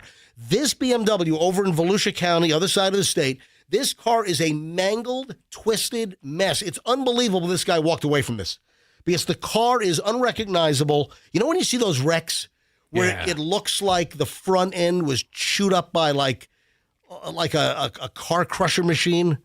I mean, did you see it? No, I'm looking for it. Why are you gasping? Because I've seen these wrecks before where the car is completely unrecognizable. Michelle just found it. Hold, this is TV audio. The trail of destruction tells a much clearer story. Fox 35's Chancellor Wynn has the wild. All right, so that's from Orlando Fox, right? Okay. All right, I've got the audio from look at the front of that car. The front end of the BMW, all the way to the firewall, like to the windshield behind the engine compartment, is gone. I mean, the whole thing is a mangled mess. That's the guy. Look at the guy on the left. That's the dude that ripped off the car. The guy looks like a drugged-out maniac, and this is where it starts getting a little more entertaining. So the guy told cops that he was teleported into the car. Do you have the audio of that? I do. All right, let me hear this. All right, so I've got the audio here. He tells police that he was teleported into the car. All right, listen to this. Cut one. I got my car stolen. From here? Yeah. All right, that's the owner of the BMW. So there are two chunks of body cam. So chronologically, the cop is talking to the guy who had his BMW stolen while he was taking his dog out for a walk because he'd left his car open and the keys in the cup holder inside the car. Yeah, I think he might have said, but I pulled the cup holder cover over. That doesn't matter. You left the car open. These thieves look for, opportunities. It's called a crime of opportunity. You're not thinking you're going to get your car boosted at some beach park. He's just trying to walk his dog, leave the key in the car, we're back in about 20 minutes. Listen to this. Here's the owner. Oh, this is the owner of the car telling the cops first that his BMW was ripped off. What's going on? I got my car stolen. From here? Yeah. Okay. I got here at 2:45, and I came back down here at 3:30. Right. And it was gone. I had left the keys in the cup holder and closed the cup holder. Okay. And so... Dude. Okay. Were you out here with anybody that might have grabbed it? That might have what? Somebody you were with that might have taken it home or anything? No, I was by myself. Yeah. All right. Yeah. All right. So it turns out a maniac, some mental patient. That's a good police question, by the way. Were you with somebody else who might have taken it? Yeah, you get into a fight with your wife or a girlfriend, and they took the car, left you on the puppy trail. Some good investigative work. Yeah, there you go. Good police work there, Lou. All right. So they then tracked down the guy that stole the car. Why? Because he got into a high-speed wreck going over 100 miles an hour. And it is miraculous this guy is still alive. He then tells the cops at the accident scene, well, let me play the audio. Listen. 130 miles an hour, and I swear to God, that's just voted. Those are eyewitnesses that are there that helped get the guy out of the car, this twisted, mangled wreck. 130 miles an hour, and I swear to God, that's just voted. Do you have a fire extinguisher? No, I got in the car. I don't know. I teleported or something. Where'd you get the car from? Did you hear? He said I teleported or something. 130 miles an hour, and I swear to God, that's just voted. Do you have a fire extinguisher? No, I got in the car. I don't know. I teleported or something. Where'd you get the car from? I don't know. It's Calvin. I don't know. I teleported. Where's your fire extinguisher? Come here. Give me just 1 second. Yeah. Put your hands up on my car. Yes, sir. I can teleport or the hospital. Did you come from Bicentennial Park? It came from that. Bicentennial Park? It came from north. They told me to get X-Men to do it. Okay, but the dog park? I don't know. X-Men told me I don't do that stuff. Are you catching this? I mean, I'm catching bits and pieces of it. So he claims he was teleported into the crashed BMW, and then he's rambling about the X-Men told him to do it. What the hell is this guy on? I mean, I've gotten messages from Wolverine before, right? He's one of the X-Men. What is this guy taking? What has he ingested? 130 miles an hour, and I swear to God. That was one of the eyewitnesses saying the dude was doing 130 miles an hour. That's just voted. Do you have a fire extinguisher? I got in the car. I don't know. I teleported or something. Where'd you get the... I don't know how I got in the car. I teleported or something. That's actually a legitimate excuse. Teleported right in. I believe him. Yep, absolutely. Teleported right into the car. Car from? I don't know. It's Calvin. I don't know. I teleported. There you go. I teleported. Then, Michelle, did you hear the X-Men? Yeah, no. Hang on. Listen again. Here comes the X-Men again. Where's your fire extinguisher? Come here. Give me just 1 second. Yeah. Put your hands up on my car. Yes, sir. I can teleport or the hospital. All right, what drug is this guy on? Or what cocktail of drugs is this dude on? Admittedly, there's so much going on. Jeez. I mean, I'm listening to the fire extinguisher. I'm listening to this guy getting teleported. Yeah, I'm listening to him mumbling. Because off on the side of the road behind the mangled car, which is just destroyed, then there's a little fire brewing where car parts flew off the car and started a little brush fire. So then they're trying to get a fire extinguisher. Listen. You come from Bicentennial Park? It came from that. So that's where the guy with the dog, he was parked at Bicentennial Park in Volusia County, other side of the state, and the dope left his car open with the keys in the cup holder. Centennial Park? Came from north. They told me to get X-Men to do it. See, X-Men. The X-Men told me to do it. The X-Men told him to steal the car. Okay, but the dog park? I don't know. The X-Men told me I don't do that stuff. Oh my God! All right, then here's part 3. I think you know why I'm here. All Hang on, I hit the wrong. Sorry. I was about to say. I don't know what that was. I hit It sounded the wrong. about right. I think you know why I'm here. Then he breaks it. Then he breaks it a crazy song. All right, here's the third part. I got one security. Thank you for saving me. Give me just 1 second. That's not All right, so then he's like breaking down. He's thanking people for saving him. I got one security. Thank you for saving Give me. me just 1 second. That's not gonna catch you off. Thank you for saving me. I don't know how I got him now. Yeah, signal 20 says Oh he my teleported out God. the car. Oh, He stole the car. I don't know how I got him. I read Thomas Scott stole it. That's why Hey, can you give me that tag? so good. Christopher Martin is so this time. Go ahead with it. There's too much going on. The guy is just mumbling incoherently. I mean, what drug does that to you? I don't know. I would have no idea what drug. Is he methed out? I don't Is know. he on crack? I mean, what was he on? I mean, maybe meth. Yeah. All right, one last soundbite from the scene, from the police body cam. You saved me from the aliens. You saved me from You the aliens? saved me from the aliens. He's right. You saved me from the aliens. I got to know what this guy's on. What, we have Scully and Mulder showing up Yeah, anytime soon to exactly. figure this out? Yeah. You saved me from the aliens. You saved me from the aliens. All right, So the greater insane. lesson that MJ is trying to relay to everybody: Tell me what the greater lesson is, Fester. don't smoke crack. Yeah, exactly. And don't leave your keys in the car. Yeah. I mean, don't leave you run into a store. I see it all the time.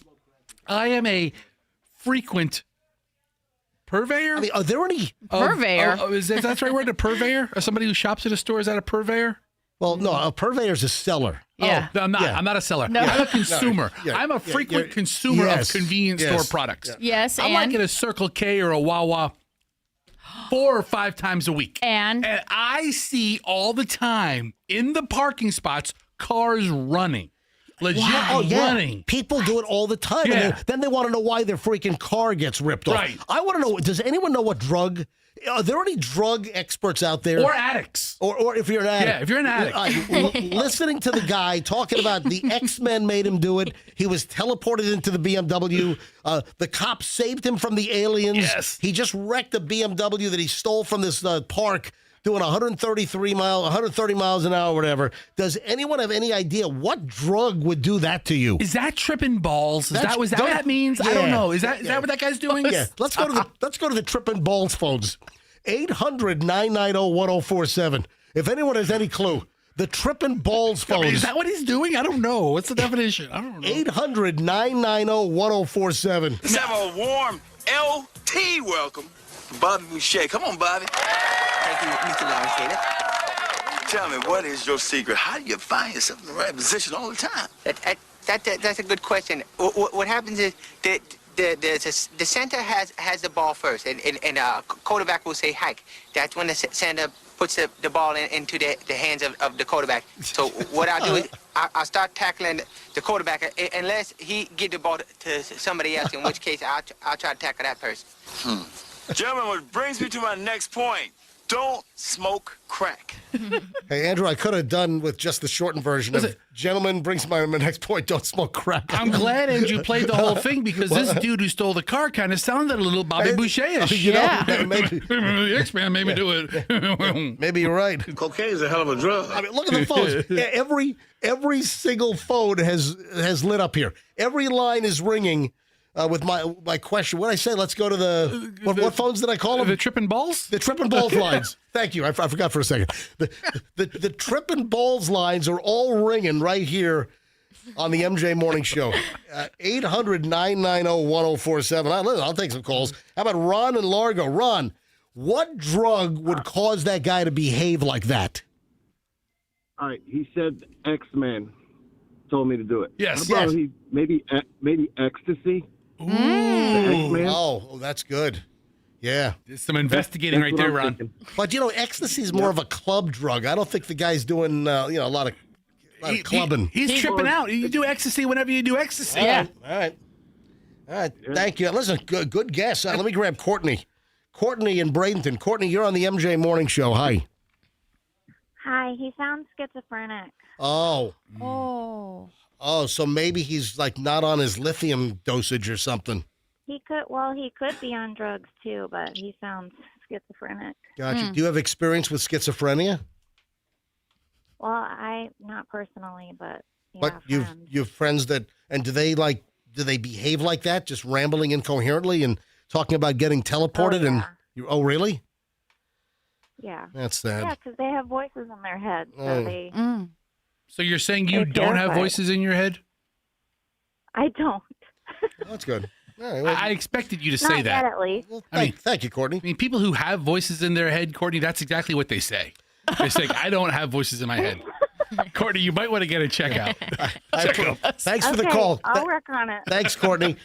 Eddie is in Gibsonton. Eddie, any clue what drug that guy could be on? I'll tell you right now, somebody from Gibsonton knows the right answer. Oh, yeah. All right, go ahead, Eddie. Oh, yeah. Yes, they're on that spice or meth. Oh, spice. They're all over around Yeah. there. And listen, you're in Gibsonton, so you know all about this stuff, You know right? a thing or two. Oh yeah, but I don't do it. No. I'm the beer drinker. Oh, you're the beer drinker. Well, listen, all right. I mean, this guy might go to Gibsonton for, work the carny circuit, Yeah. if you know what I mean. All right, thank you. I think we're done with the trip and balls phones. Wow. But, man, that's just bizarre. The other thing, man, Florida's been a hotbed lately. And then also, same side of the state, did you see the twin-engine airplane that crashed on top of a Toyota Camry on I-95 in Cocoa? What crazy video, dash cam video from the Oh, guy my behind him. God. Wow. I mean, that is unfreaking believable. There's no audio. And I couldn't find any audio, but like this father and son were driving and they were rolling a dash cam in their vehicle. I mean, talk about the right place, right time. The timing is unbelievable as this plane, I guess, lost its engines and tries to do an emergency landing on I-95 southbound right around Cocoa on the other side of the state. And the plane slams into the roof of a 2023 Toyota Camry. Both occupants in the plane, a student and an instructor, both walked away with minor injuries. And then the woman, like a 58-year-old woman, was driving the Toyota Camry. How's she? She's fine, too. And the roof's all caved in. The plane landed on the lady's freaking roof. How does Toyota not make this the greatest Super Bowl commercial of all time? This is a real-life story. So Monday night, the driver of a car suffered minor injuries after a plane crash landed. I mean, what are the odds of that happening? Yeah, around 5:45 p.m., a fixed-wing multi-engine aircraft collided with the roof of a 2023 Toyota Camry, southbound lane of I-95 around mile marker 201 in Cocoa. Wow. FAA, NTSB is going to investigate. Can you imagine your call to the insurance company? No. Yeah, hey, I was hit by a plane. Also, let's think about this for a second. Let's get a little intellectual here for a moment. Which of the insurance companies, the auto insurance companies that advertise a lot on TV? Okay. And let me roll out the ones that I could think of, and maybe there are some that I don't have here. Okay. But which would be the best insurance company to call? Now think about all the commercials. All right, so you got Flo. Progressive. Over at Progressive. Right.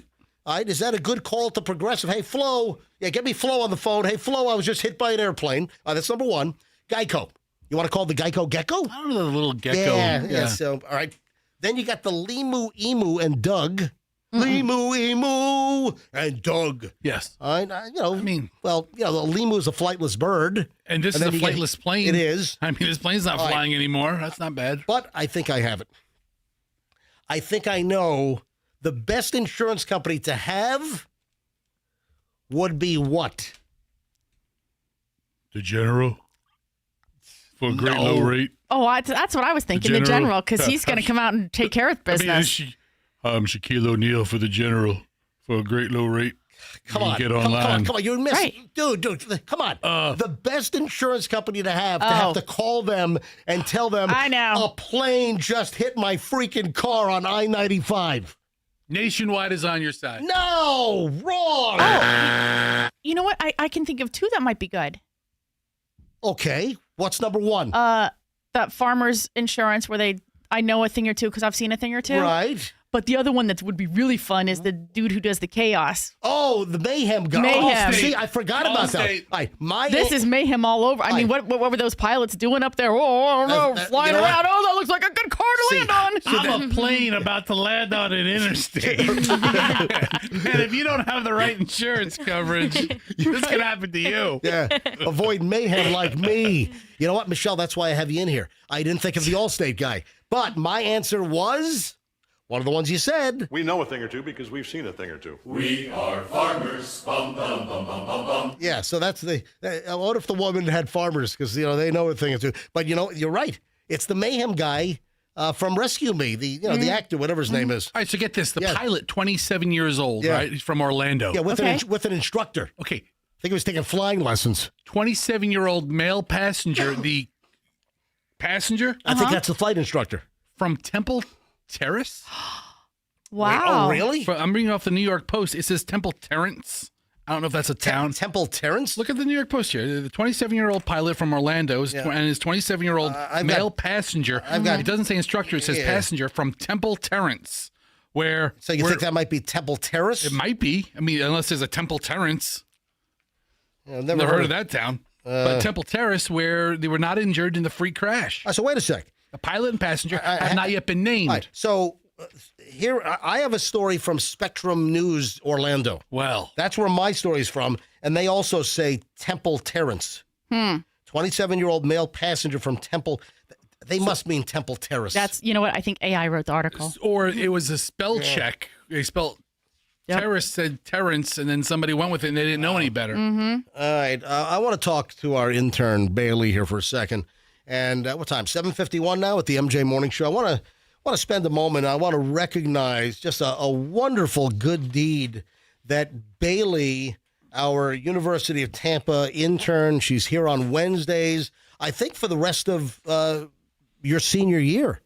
You'll probably stay with us until you graduate in May? Yes. Yeah, and most graduating seniors find themselves unemployed, so you're welcome to hang out once you graduate as well. Right. You know what? She could have the same arrangement I have. You work for free. Oh, yeah. Come in and don't get paid. Yeah. All right. Sounds great. This is very lovely. So you're a Generation Z, and I've got another story about Generation Z these days, because there's a lot in Generation Z that want to do nothing. And you're aware of these, right? Yeah. You know I'm sure you have some of the Generation Z friends, and they want to do nothing. But you were out yesterday, but I do have concern. Got a question. So you were at the Ice Palace in downtown Tampa, the big arena where they have concerts, where Michelle and I just saw Stevie Nicks on Sunday night. Yeah, I think a hockey team plays there too. Yeah, right? hockey team. I'm calling it the Ice Palace again. Yeah. All right. So you're there yesterday for a charitable operation, and you were part of a team of folks putting 1,000 bicycles together for underprivileged kids. Yes. All right, so what's the organization that you did the work with? On Bikes. On Bikes. On Yes. Bikes. And how did you get involved with On Bikes as a senior at UT? On Bikes reached out to the University of Tampa, and my advisor recommended me for doing their social media. Oh, so you did the social media for this? Yes. Oh, wow. How many people showed up? We had so many sponsors. How many people? Like students? Was it like? It wasn't students. Oh. It was like corporate people. Yeah, there were a lot of businesses. A lot of businesses Okay, I and understand. employees at businesses here in the Tampa Bay area. So that's their charitable showed up. Now, corporate endeavor. Who donated the bikes? Where'd the 1,000 bikes come from? I'm pretty sure it's pronounced Schwinn or something. It's a popular bike company. Yes, Schwinn. Schwinn. Yes, Okay. hold on. You're pretty sure it's called Schwinn? Oh my God, these Generation Z these days. Have you never heard of a Schwinn bike before? A Schwinn bike? Well, I was going off the spelling. Yeah, but have you never heard of a Schwinn bike before? I don't think I really ever thought about the bike brand. Can you name any bike brand besides Schwinn? No. All right. Okay, all right. That's fine. That's a perfectly legitimate answer. So I'm just a little concerned about something. Okay. Because the last thing I want is The last thing.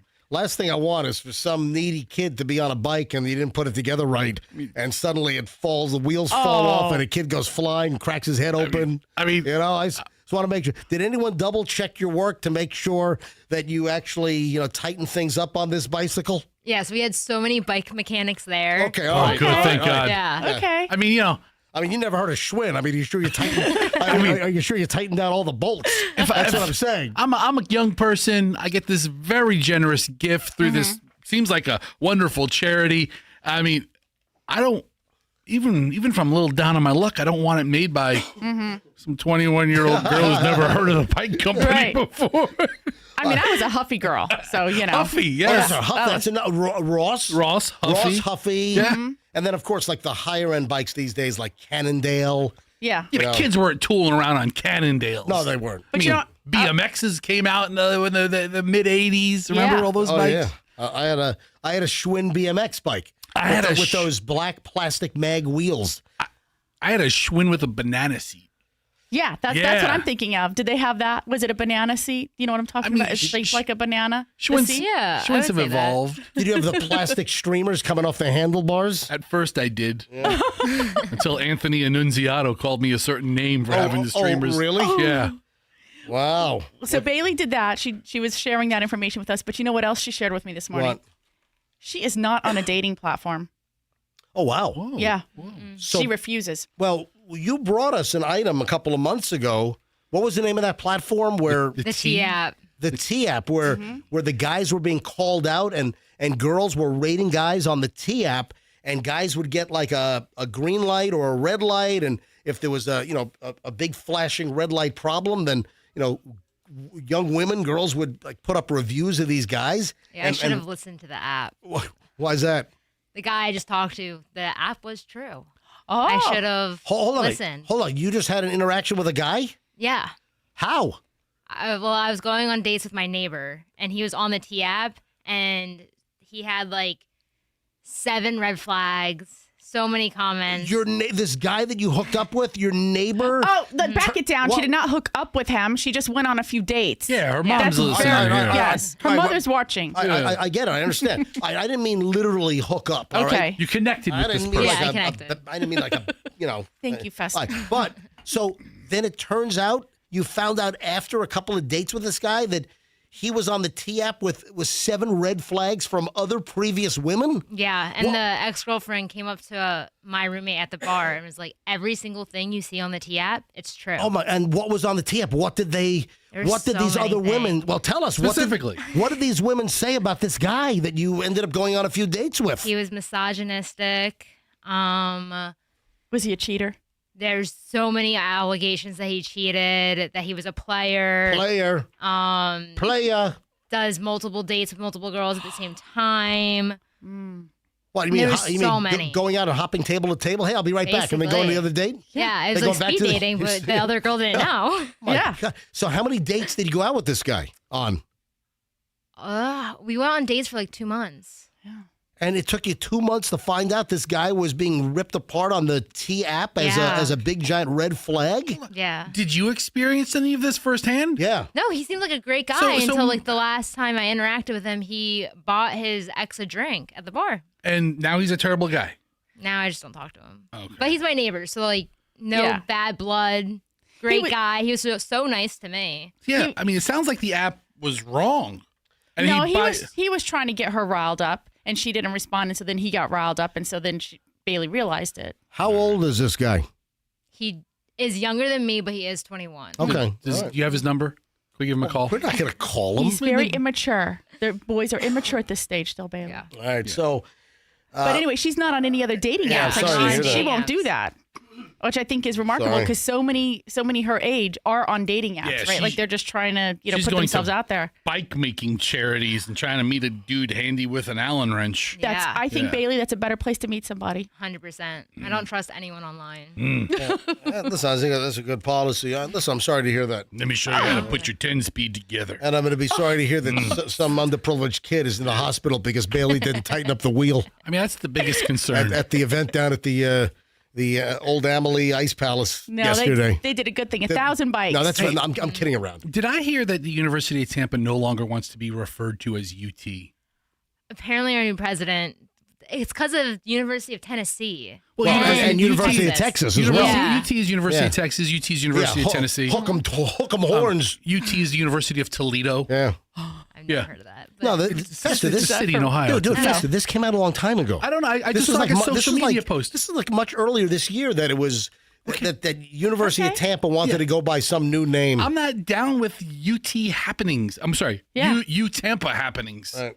Which that's right. Tampa. Is there an effort being effective? Is it like, are we really moving forward to not being called UT? I still call it UT. I don't really think I don't know anyone's how. going to stop. I guess Tampa still makes sense. I mean, yeah, sure. All right, so I was triggered. Let me get back to. I teased this. Michelle, you don't even know about this yet, but I was triggered. This popped into my email last night from the Beach Park HOA. No, they sent. When did they send this? They sent this on Sunday night.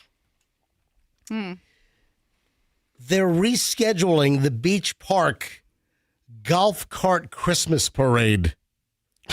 Oh no! Listen, I hate these golf carts. I hate these golf carts running around my neighborhood. I mean, you got people with young kids driving across West Shore where cars are doing 65, 70 miles an hour in a 30 zone, and you get these, and then you've got parents that let their kids drive their golf carts all over the neighborhood. I got triggered on this. Hi, all. We're totally bummed by the weather and feel it's best to postpone the Sunday, December, I guess they were going to have the golf cart Christmas parade was supposed to be last Sunday, the 7th, and they're postponing it to this Sunday, the 14th of December. Okay. And you're triggered because people own golf carts. No, I'm triggered because the golf carts that drive all through the neighborhood and crossing West Shore, and I see them driving on like Kennedy Boulevard on Lois. I'm like, you guys are maniacal. You're crazy. I mean, I'll see a father, a mother in traffic in a freaking golf cart with no protection. And they've got little kids. They'll have like 3-4-year-old kids riding on the back seat of, they have the jump seat on the back of the golf cart. Yeah. And it's like, wait a minute. A parent gets a ticket if the kid is not buckled up in a, 4,000-pound car or a 6,000-pound SUV where you're protected with airbags. You're fine on a golf cart. So parents will always buckle their kids up in a car, but what happens to that responsibility of driving your young kids? I mean, I've seen infants being held by the mother in the front seat of a golf cart driving on some of the neighborhood roads. And I'm not talking about like just some of the back roads at 25 miles an hour. I'm talking about some of the access roads like West Shore Boulevard where people are flying. So what is this psyche? What is this mentality that people think that, I got to have them buckled up in the car, but I'll put them on a golf cart. They're fine. And I don't need to have an infant or a 3-year-old. No. I can have 5-6-year-olds hanging off the back of the golf cart while I'm crossing West Shore. I mean, it's insanity. So I'm triggered. You can hear it. I can tell. So I didn't even know. For a man who doesn't own a golf cart. No, I don't own a golf cart. You're awfully triggered. I am. I would tell you this. I would think the neighborhood Christmas golf cart parade would be the safest environment to have your golf cart out in. Because there's a bunch of them. They have like a little procession. Anyway, that's probably, why Michelle. There's probably law enforcement involved if they're going to cross big streets. That's why I was triggered, Michelle. You went right to sleep. Yeah, I mean, wow, you're so triggered. You're PTSD of golf carts. All triggered. You don't own, really. Wow. Hey, I got this bizarre kind of follow-up. Do you remember the Uber Eats story we had yesterday, Fester? Why don't you fill everyone in on that? Yeah, so we had a listener tell us how he ordered Uber Eats, ordered a couple of Greek salads. Yep. The guy drops it off. He starts to eat his salads and comes back like 20 minutes later and says, he had a very heavy accent. There was some, language barrier there. And he says, give me back the food. Give me back the bags of food. I gave you the wrong order. And the guy goes into his kitchen to get the receipt. Right. And the dude enters the guy's house. And now he's in his living room. Yeah, the Uber Eats driver goes in Greek salad. This is like what, half an hour later? Yeah. The Uber Eats driver thought that he dropped off the wrong order at at this guy's house, who we happen to know him. It's we had a couple. We knew him from a couple years ago. It's a chaplain, Pastor Lynn Sane, and this guy, and next thing you know, the Uber guy's banging on his door again. Uber Eats saying, "Hey, I dropped off the wrong order," and he's like, "No, you didn't. I ordered a salad, and this is exactly what it is." Then the Uber Eats guy goes into his house to try to take the food back from inside his kitchen. I mean, it's insanity. Listen to this now. As like a follow-up story, talking about like triggering listeners, I get this direct message last night from Jay Bradley. And I sent him a message back. Hey, can we call you? What's your availability? Send me your phone number. And he didn't respond to me. But yesterday, this Jay Bradley guy, he sends me this. I took Lyft home from a girlfriend's apartment this morning. In the front passenger seat was an unconscious man. What? Exactly. I didn't notice until a few minutes into the ride. So he's claiming he was picked up in a Lyft from his girlfriend's apartment, gets into the Lyft ride, and then realizes that there's an unconscious person in the front seat of the car.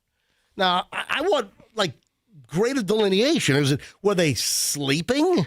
I mean, did they have a head injury and they were truly unconscious? I mean, somebody was knocked out, whether they were, sleeping or literally unconscious or just, passed out.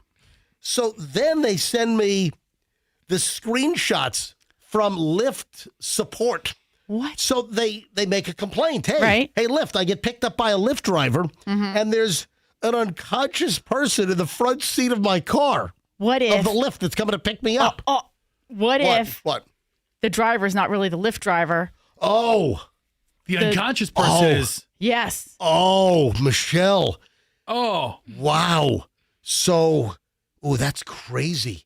That the Lyft driver was knocked unconscious by the fake driver now. Right. And maybe maybe the guy hasn't responded to me because maybe his organs were harvested. I mean, I don't know. How do you know? They have like the little check to make sure this is your driver. But Who checks? How many people do that? Yeah, really? I mean, I do, but you're supposed to check the license. You check the car make and model, which would have matched, and you check the license plate. You're right. But the driver, if you don't look at it and notice, they usually have a picture of the driver. Right, but if you're not, a diligent person, you're like, oh, I'm just driving home, riding home from my girlfriend's, and it's a short ride. You're not drunk. You're not worried about it. Whatever. What if the drivers looked similar? Yeah, exactly. That too. So Jay Bradley, who sent me the story that there's an unconscious person in the front seat of his Lyft that just picked him up, he sends a message to Lyft support telling the story, and he just gets this automated drivel back. Please know that as much as, he did get a response. Please know as much as we would like to compensate you for this on my end, with the completion of the ride, I'm unable to make further adjustments in this situation. What? They can't give him back his $20? Are you kidding me? For a bad experience on Lyft? Always verify that the car, driver, and ride details match what's shown in the app. And if anything feels off, like an unexpected passenger or mismatch, you have the right to cancel the ride and request to be dropped off at the nearest safe location. I know this doesn't make up for this experience, but we hope your next ride is a smooth one. Is there anything else I can do for you now? Yeah. Thank you for contacting Lyft Safety Team, Jay. Should you require any further assistance, or if there is anything that we can do to support you in this maintaining the highest standards of safe transportation, please do not hesitate to reach out. We wish you a pleasant and safe day. So, wait a minute. Please know as much as I'd like to compensate you. They're not offering him any kind of... no. Hold on. I wonder... See, that's why I'm trying to get this guy on the phone. Did they refund the cost of the ride? Was he looking for some like a bonus? Was he looking for an additional spiff because there was an unconscious guy in the front seat of his Lyft? I mean, that isn't exactly in the terms of service, right? You may be with somebody who's passed out. Right. I mean, and think about it. You really wouldn't notice that until you got in the car, you closed it up, put your seatbelt on, you start taking off, and all of a sudden you're like, there's somebody in the front seat. And then you have to realize a few minutes later, he's completely unconscious. So here's my issue with Jay Bradley. Yeah, what's your issue with Jay Bradley? How does Jay Bradley not get a video or a photo of the body? True. Or the corpse. That's not a corpse yet, right? Just passed out. My We don't know. goodness. He could have been dead. Also, Could have been dead. We don't know. I don't know whether the unconscious person awakened. I don't know if they came to in the front seat during the ride or if the person remained unconscious. I mean, was the person confirmed to be alive and breathing? I don't know. Did he check for a pulse? All right. So when Jay Bradley drops me this amazing story, and then I texted him, I DM'd him back last night. Can we call you? Availability, phone number, and I haven't heard back from them yet. So, MJ, all of these complaint departments have gone overseas and they've gone automated. They're all AI responses. A lot of them are. But this could be an automated AI response. It sounds it. As much as I'd like to compensate you on my end, it doesn't sound very organic, right? Now, but Bailey, you work in the social media space. I think if you're going to complain to a company, you have to blow them up on X or on Instagram. You have to share your experience with everybody and tag them so where they see it on their end, where they have real people who quickly reply back to complaints. I mean, they don't reply to complaints if you call the 1-800 number. But if I share my experience with my 320 followers and tag you in it, then you get a reply back. It's where you're more likely to get a reply back. If I can get more information from Jay Bradley and he agrees to come on, we'll reopen the case here of the unconscious mystery passenger in the front seat of the lift. I'm moving along here. Wow. Big turn of events at West Shore Plaza. Wow. What happened? Remember the old Dick's spot? Remember Dick's picked up. Dick's picked up and moved to International. Yes. So they left West Shore Plaza dickless. Right. Just chopped it right off. Right. So Dick's exited. Yes. West Shore Plaza.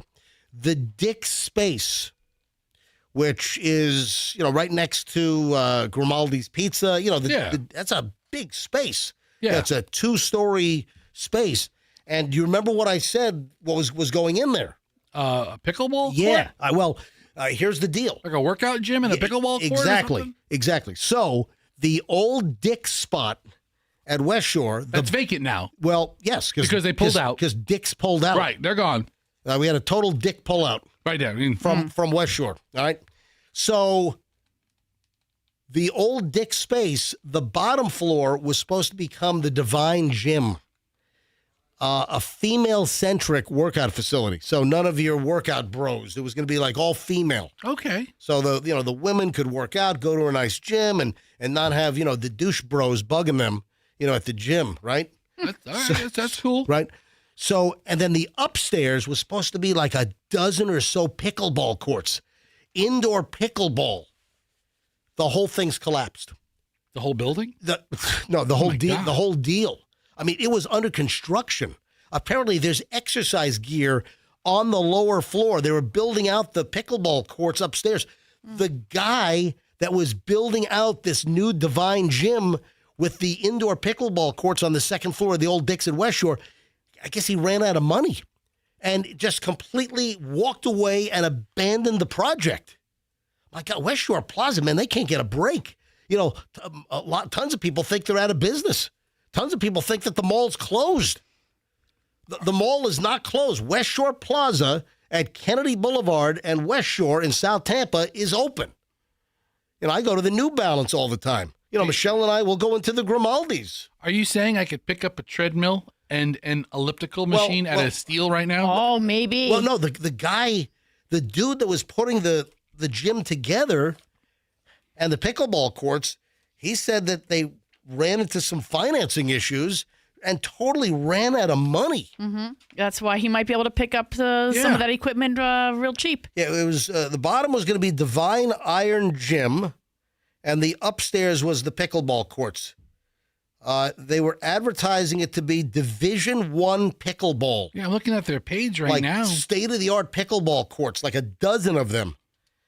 And now the owner has run out of money, but here's one of the complications is a whole bunch of people had already put down deposits to hold their space. Oh, I got bad news for those. To get in on the early rates to join the women's Divine Gym. And I guess the memberships were going to be $109 a month. So Benkin, Better Call Benkin. Yes. She did a story on this on Channel 8 a couple of days back. And the place is shuttered now. Better call bench press.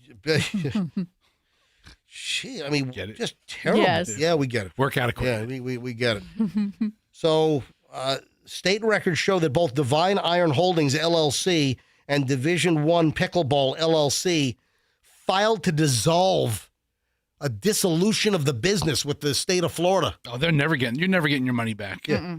The owner, Luis Valero, said they ran out of funding and hence had difficulty opening. That was the reason for dissolving these two business entities. And some people had already paid like initiation fees, and I guess they're SOL. So they were set to open next month. Yeah, they were set to open in January. So it's not like it was in the early stages. I mean, you said they have some equipment. If you're opening in 30 days, you have a lot of equipment in there. Oh, yeah. Right. You're 85% of the way done if you're opening up in a month. Yeah. And there's like a rumor going around that some other company might take over. But what about all the assets in there? I mean, is this Luis Valero just walking away from all of the assets and the equipment that's already in there? Oh, it most likely wasn't his money. He had a bank back him up, or he had an investor or an angel investor or something like that. What a mess. So somebody's getting hosed, but it's not Mr. Valero. You want to talk about people getting hosed? Guess what's been uncovered? A hose? Let me tell you what's been uncovered. This is a hose job. It has been discovered that different people are getting different prices for the same item on Instacart. Oh. That sucks. This infuriates me. This pisses me off to no end that Instagram is charging different prices to different Instacart is charging different customers different prices for the same exact items. Is it like peak pricing? Let me tell you what else I hate. I hate those dynamic price tags where they can those RF price tags with like the LCD displays, and they can instantly change the prices.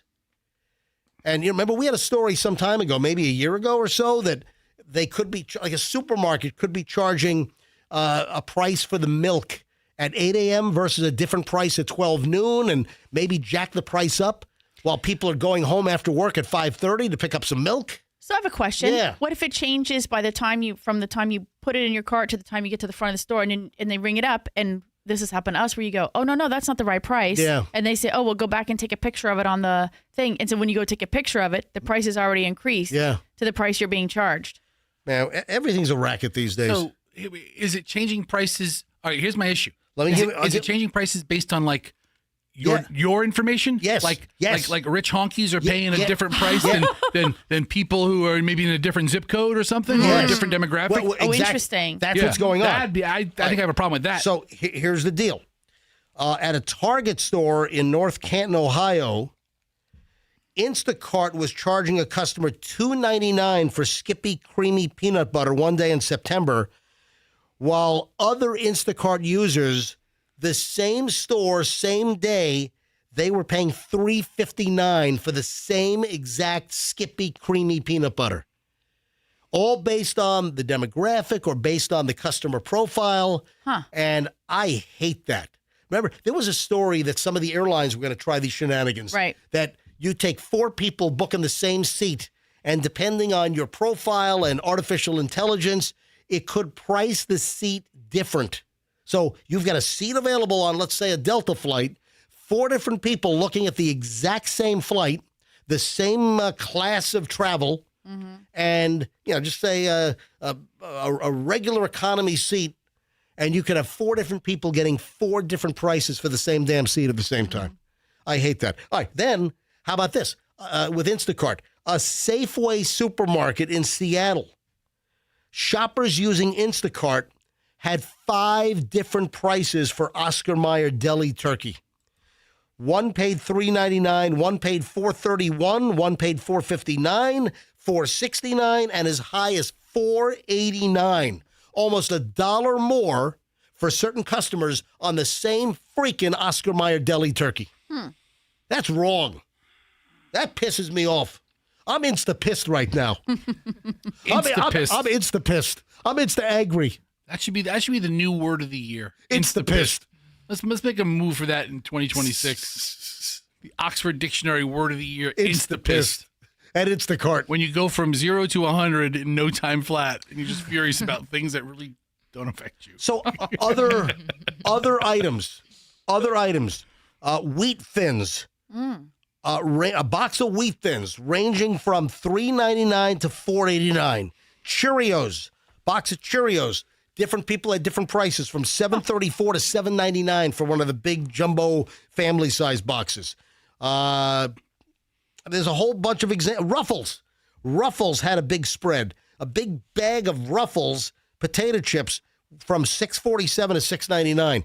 Same product, just it depended who was using Instagram at that moment and what the customer profile was like, and then it would alter this dynamic pricing and just charge different people different prices for the same freaking product. That sucks.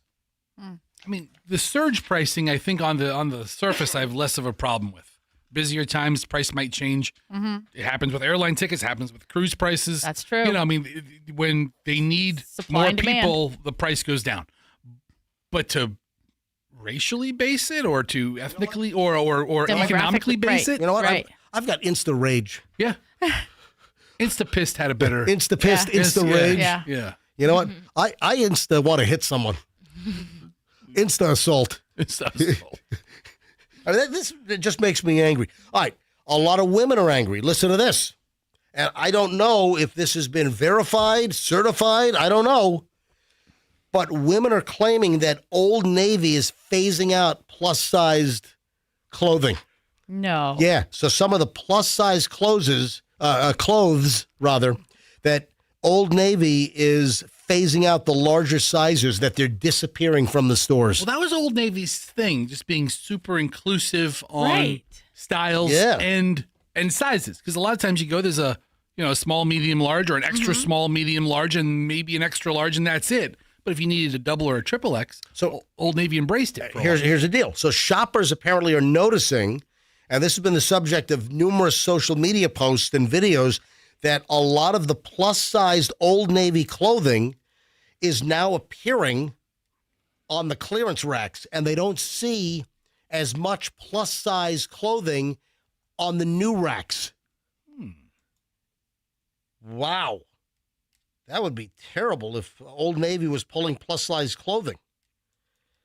Here's a social media creator claims that Old Navy retail and corporate workers have shared that the store plans to stop carrying plus-size clothing, meaning any clothing from size 16 and up will not be carried in the stores anymore. Okay, that kind of sucks. Here's a post. If you guys don't want to see our bodies, why do you get rid of all of our clothes? That's one of the posts. Very well written posts. Wow, that's terrible. I can't imagine they're going to get away with this, because I mean that women of all sizes need clothes. That seems just like if they were going there, this is a known place to go to buy this. Their clothing is nice and fashionable and reasonably priced.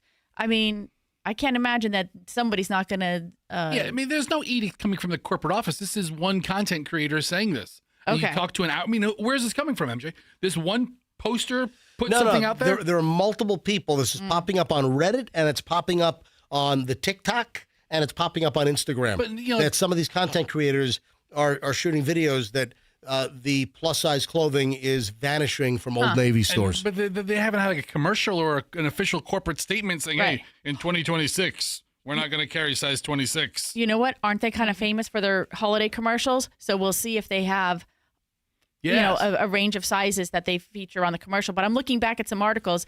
What they did do a few years ago was they stopped separating the large sizes from the other sizes, so that it didn't feel awkward if you were walking in there. I guess they had like a special section for. As a fat person, I can tell you, I am grateful that there's a separate section. I don't need to look through a bunch of smalls and mediums just to get to a 7X. Right. So, well, hopefully there's just some confusion there, and they are still carrying these clothes. Stop, Fester. Oh my God. Okay. Hey, underwear. Let me go back to something that we right. did prior. We didn't finish something? Well, on the Instacart. okay. Where I'm Insta-pissed? Yeah. You're still insta-pissed. I'm insta-furious. All right? Insta-pissed is still a better word. I'm trying. I'm throwing some other ones out to see if there's a better one. So, in regard to dynamic pricing, Michelle, where did we discover dynamic pricing? Oh my gosh, you always quiz me. I have no idea. Uber. Oh. Remember? Right. Yeah. So on Uber, what was the deal? You and Julian were checking the exact same ride, right? Exact same ride, exact same car, exact same, from and to, and he was getting a price of like $55 and I was getting a price of like $74. I mean, that's like $20 different. Why would Julian get a $20 less Uber price for a ride, and then Michelle gets one that's $20 more? Does Uber recognize Julian as a college student? I don't know. Or somebody who may be less likely to separate himself from an extra $20, where Meech will make it rain 20s if she wanted to. All right, so Fester, you're fascinated with the local spate of like old school bank robberies. They're making a comeback. Yeah. Am I wrong? Yeah, bank robberies making a come. There was a time where it's like you just didn't hear about bank robberies. You didn't have people walking into banks. This is a robbery. And pulling out a gun. Everybody, this is a stick up. But it's like there was a time where bank robberies had a stigma of being a really dangerous thing to do. Right. Now, not so much. No.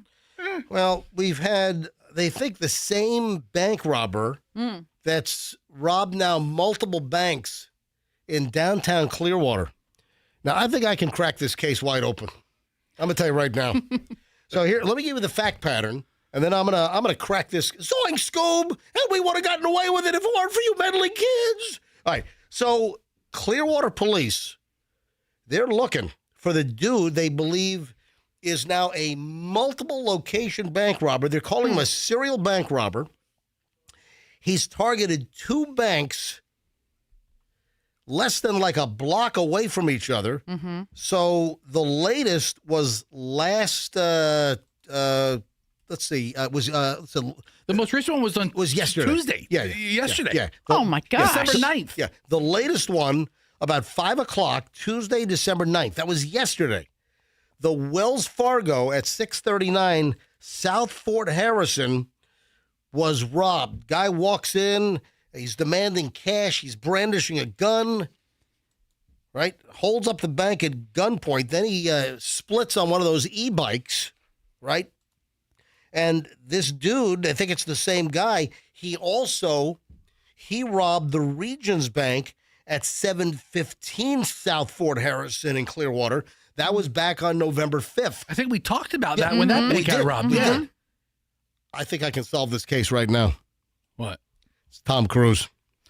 If you look, there's a mask on him. The guy's got a hat on. If you look at the body type, I think it's. Listen, Tom Cruise is down there for Scientology all the time.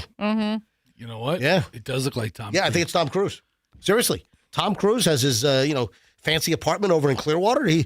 Tom Cruise is at Scientology headquarters all the time. Like he has some wardrobe from the Mission Impossible Exactly. set that he's just I think dark fatigues. Attention, Clearwater police. I think that the serial bank robber in downtown Clearwater is Tom Cruise. Look into Tom. Yeah. I mean, I'm just saying, it's just a block away, a couple blocks away from Scientology. Does Clearwater police have an anonymous tip line? Well, they have the tip line. Oh, is it not anonymous? Because I don't want them to know that I'm telling them it's Tom Cruise. I want it to be anonymous. I do not want to call the anonymous. I tried calling anonymous tip line once on like a neighbor. Oh, yeah? And they're like, your neighbor over there says you're selling drugs. And I'm like, geez, would you shut up? Oh, no. Yeah. What? Yeah. It was supposed to be anonymous. Yeah, when I lived in an apartment, we had a neighbor next door who was selling drugs, and I'm like, what the hell? I'm going to turn this guy in. What are they trying to get you murdered? Yeah, you don't suspect that you're going to call the police tip line and then them roll over on you. So what? So he says we've been getting reports from your neighbors, and I'm like the only guy home. I'm what like, the hell? oh crap! So I've never called a tip line again. That is terrible. Unless I know it's anonymous. So I mean, if Clearwater Police doesn't have an anonymous tip line, where it's like, that's the big word, anonymous, and then tip line's the really small word, I'm not calling. But you might want to look into Tom. But this is not so anonymous. My neighbor's name was his name was Quincy. Oh my God. And I was like, apartment, 306, guy's name's Quincy. He's doing drugs. He's selling drugs out of there. And what's your name, sir? I'm Dominic. I'm a neighbor. First up. Jeez. First up tonight at 11. A Good Samaritan tipster murdered by drug dealer next door. No kidding, man. I mean, they have to really advertise anonymous tip line. Top story at 11. Fat tipster murdered by drug dealer. I'll tell you right now, the one person's crap list I don't want to be on is Tom Cruise's. And, I don't know what his reach is. Probably pretty significant. A lot better than mine. Clearwater Police, I don't think... Listen, I'm broadcasting this. I'm sure the Clearwater Police will hear this. Do I really need to call the 727-562 tip line? Is it anonymous? Because if they say, and what's your name, sir, they're going to put you together. Oh, my God. This is John Travolta. Oh, my God. Oh, my God. It's Tom. So, oh, my God. You bring up John Travolta. I think the John Travolta Capital One commercials are my favorite commercials of the holiday season. Mine too. When he goes, the new sleigh, that's it's the Grease Lightning Santa commercial. It's Jingle-matic. It's tinsel-tastic, whatever he says. Find it. I just thought of it when you said go to YouTube. YouTube. He's doing Grease Lightning for, what is it? Capital One. It's Capital One? Man, they got to be paying him a fortune for that. Yeah, go to YouTube and type in John Travolta Santa Claus Capital One commercial. YouTube.com. Oh, yeah. There we go. It's going to take me a second because I got fat fingers. Dude, you are the worst searcher. It's My the God. computer speed. JOH. I'd have Michelle search, but this is the computer that can show up on the air. John Travolta Capital One Santa commercial. Santa. Yeah. All right. Yeah, bring this thing. It's a great commercial. Oh, right here. This Capital is the one from right last year. Oh, that's last year's? I mean, that's 2 years ago. Hold on. They don't have it posted? Oh, I've got here one we go. from 1 week 13 ago. days ago. Right there. It's that one right there. 13 days ago. All right, play that one. Here we go. Here it is. Well, this sleigh could be Frostomatic, Tinselmatic, 1.5% cash back-o-matic. It's Grease Lightning. Go, go, go, go, go, go, go, go.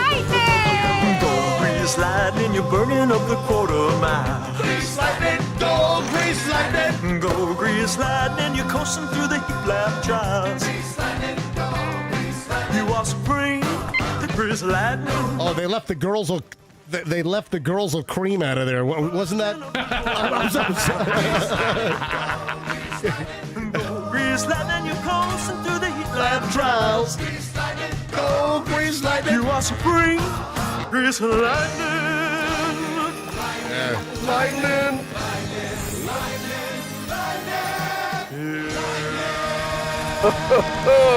What's in your wallet? I tell you what, what's in your wallet? I bet you about what?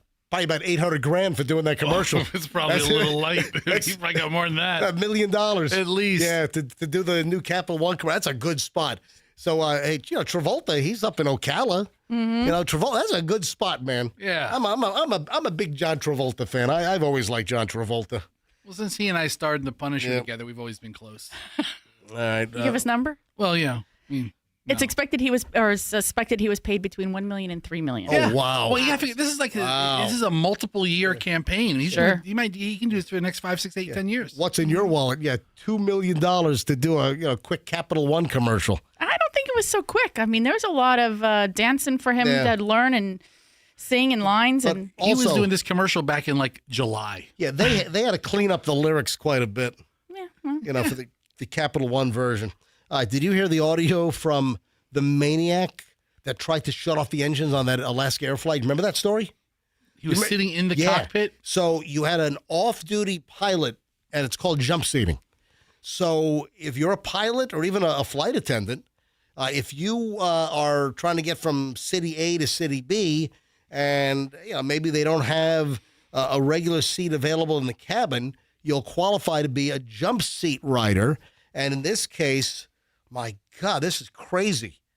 From KGW up in Portland, Oregon, newly released cockpit audio and dash cam video help detail what happened during an in-flight emergency when a former Alaska Airways pilot tried to shut down the engines on the plane. Last month, a federal judge sentenced Joseph Emerson to credit for time served and 3 years suspended or supervised release for the incident that happened in October of 2023. First of all, you had like 89 passengers on this Alaska Airways flight, and a guy tries to crash the plane, a pilot having a psychotic episode, and tries to crash the plane by shutting off the engines mid-flight? And you don't do jail time for that? Nah.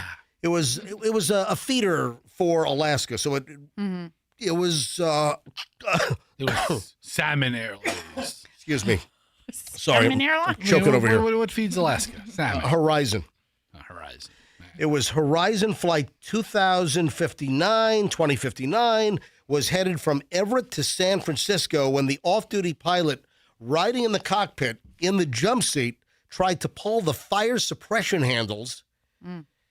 And then he told cops he was having a nervous breakdown. Yeah, I've got the audio, and this is some scary stuff. And the pilots, I mean, they're flabbergasted. They have no idea what's going on here. They have a credentialed pilot with the airline that's going mental. Yeah, not good. At 30,000 feet? That's the last place you want a problem.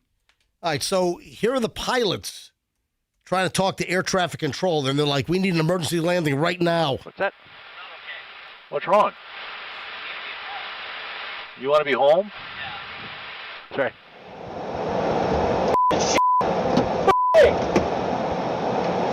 Hey! What's going on?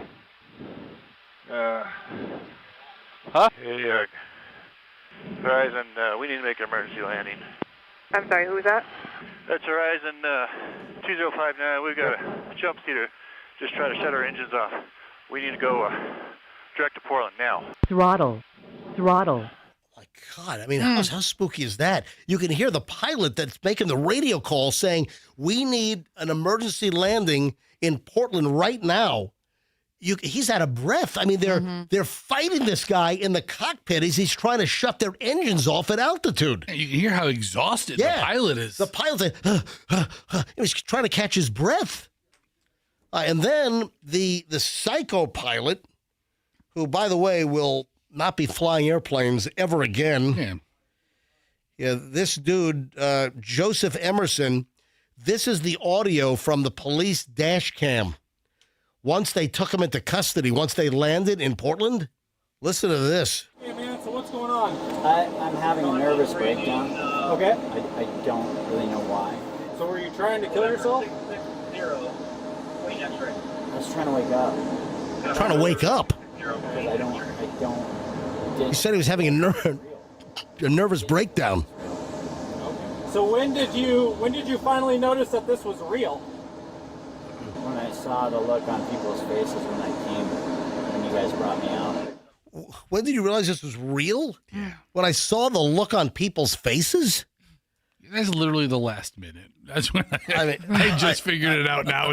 Now that I see you're so pissed, I realize I shouldn't have done that. Let me tell you right now that we're lucky that more pilots don't have like psychotic mental breakdowns like this dude here. Man, there was a crazy story some years ago where there was another jump seater on a FedEx flight. Do you know about that one? And some crazy FedEx employee on a cargo flight, I think it was over like the Pacific Ocean or something. This is like 20 years ago, maybe more. And the passenger on a FedEx cargo flight where it's all cargo in the back, and they have the pilots on the FedEx plane, and this maniac passenger took a hammer and started going hammer time all over the flight crew and tried to murder the flight crew with a hammer. Dude, isn't that the premise to Castaway? No, Castaway. A FedEx plane goes down. No, that was in and, that was Tom Hanks. That was in bad weather. I thought it was a hammer. No, it wasn't a crazed passenger that was deadheading, trying to take out the crew with a hammer. No, that's a whole different deal. I think the one you're talking about involved a hijacker. Yeah, but But what year was that? Do you see? 1994. Yeah, all right, so it's more. It's 30 years ago. Yeah, Castaway comes out in 2000. Yeah, ripped from the headlines. No, it's not. The Castaway was the FedEx plane got into really bad weather and crashed into the Pacific. Well, that's what we think we know. Not all facts are accurate. I mean, some creative liberties taken in Castaway. Ripped from the headlines. I haven't seen the movie in many years. Is that what you're thinking? I got a couple of celebrity items here. This is hysterical. Somebody videoed Joe Jonas from the Jonas Brothers trying to parallel park his vehicle for 7 minutes. What? What the hell is this guy doing behind the wheel of a car? I will say, you're either good at parallel parking or you are not. Well, Joe Jonas apparently is not. What does he drive? I think it was a Range Rover. Yeah, it was a Range Rover. So it sounds like he can't even, it's too big for him. He couldn't even park this. So a social media personality videoed Joe Jonas. They were inside some kind of restaurant or coffee shop or something like that. And there's a clip of the individual, Neha Nass is their name on social media, and recorded Joe Jonas trying to parallel park on a Manhattan street. And the claim is that it took 7 minutes for him to get the Range Rover into the parking spot. Do you know a lot of driving tests these days, you're not required to do a parallel parking job? I don't think our kids were. Yeah. It's still, I mean, I think it's less prevalent than it was, but it's still everywhere, right? Yeah. For 7 minutes, Joe Jonas is edging back and forth trying to park. This was viewed from inside a brick building. And you can see Joe Jonas is driving. Is that a Range Rover or a Mercedes G-Wagon? It might be a G-Wagon. It might be a G-Wagon. Yeah, so I'm looking at the picture now. It might be a G-Wagon. You know, that hoity-toity celebrity vehicle. Or the South Tampa mommy car. So G-Wagon. Mildly successful company. It's all a write-off. What are you saying? Listen, you can deduct depreciation all in 1 year. It's a big month for the G-Wagons. End of the year, people trying to skim some money off for taxes. Pretty funny.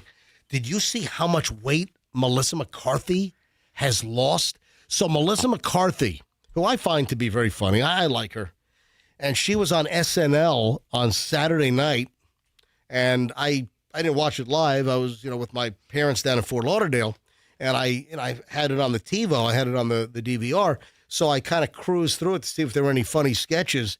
And holy crap, do you know how much weight Melissa McCarthy claims that she has lost thus far? 748 pounds. You're close, 752. Wow. Yeah. I knew it was in the sevens. 95 pounds. Good for her. Yeah, really, absolutely. I mean, it's dramatic. Mm-hmm. It is dramatic on the weight loss front. For Melissa McCarthy's SNL Saturday night, she comes out and it's like, oh my God, so, the incredible shrinking woman. Well, she did say it took her 5 years. I mean, it's dramatic to us because we haven't seen her, recently. But she said it took her 5 years to do this.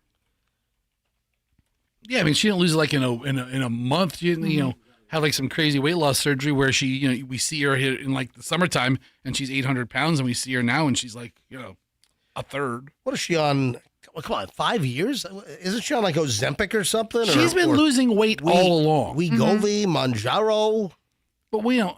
I mean, we all think of her as kind of this chubbier woman, chubbier comedian. Yeah. There's a Hidden Valley Ranch party in my mouth. Not anymore. In my mouth. No, not anymore. There's a Hidden Valley Ranch party in my mouth.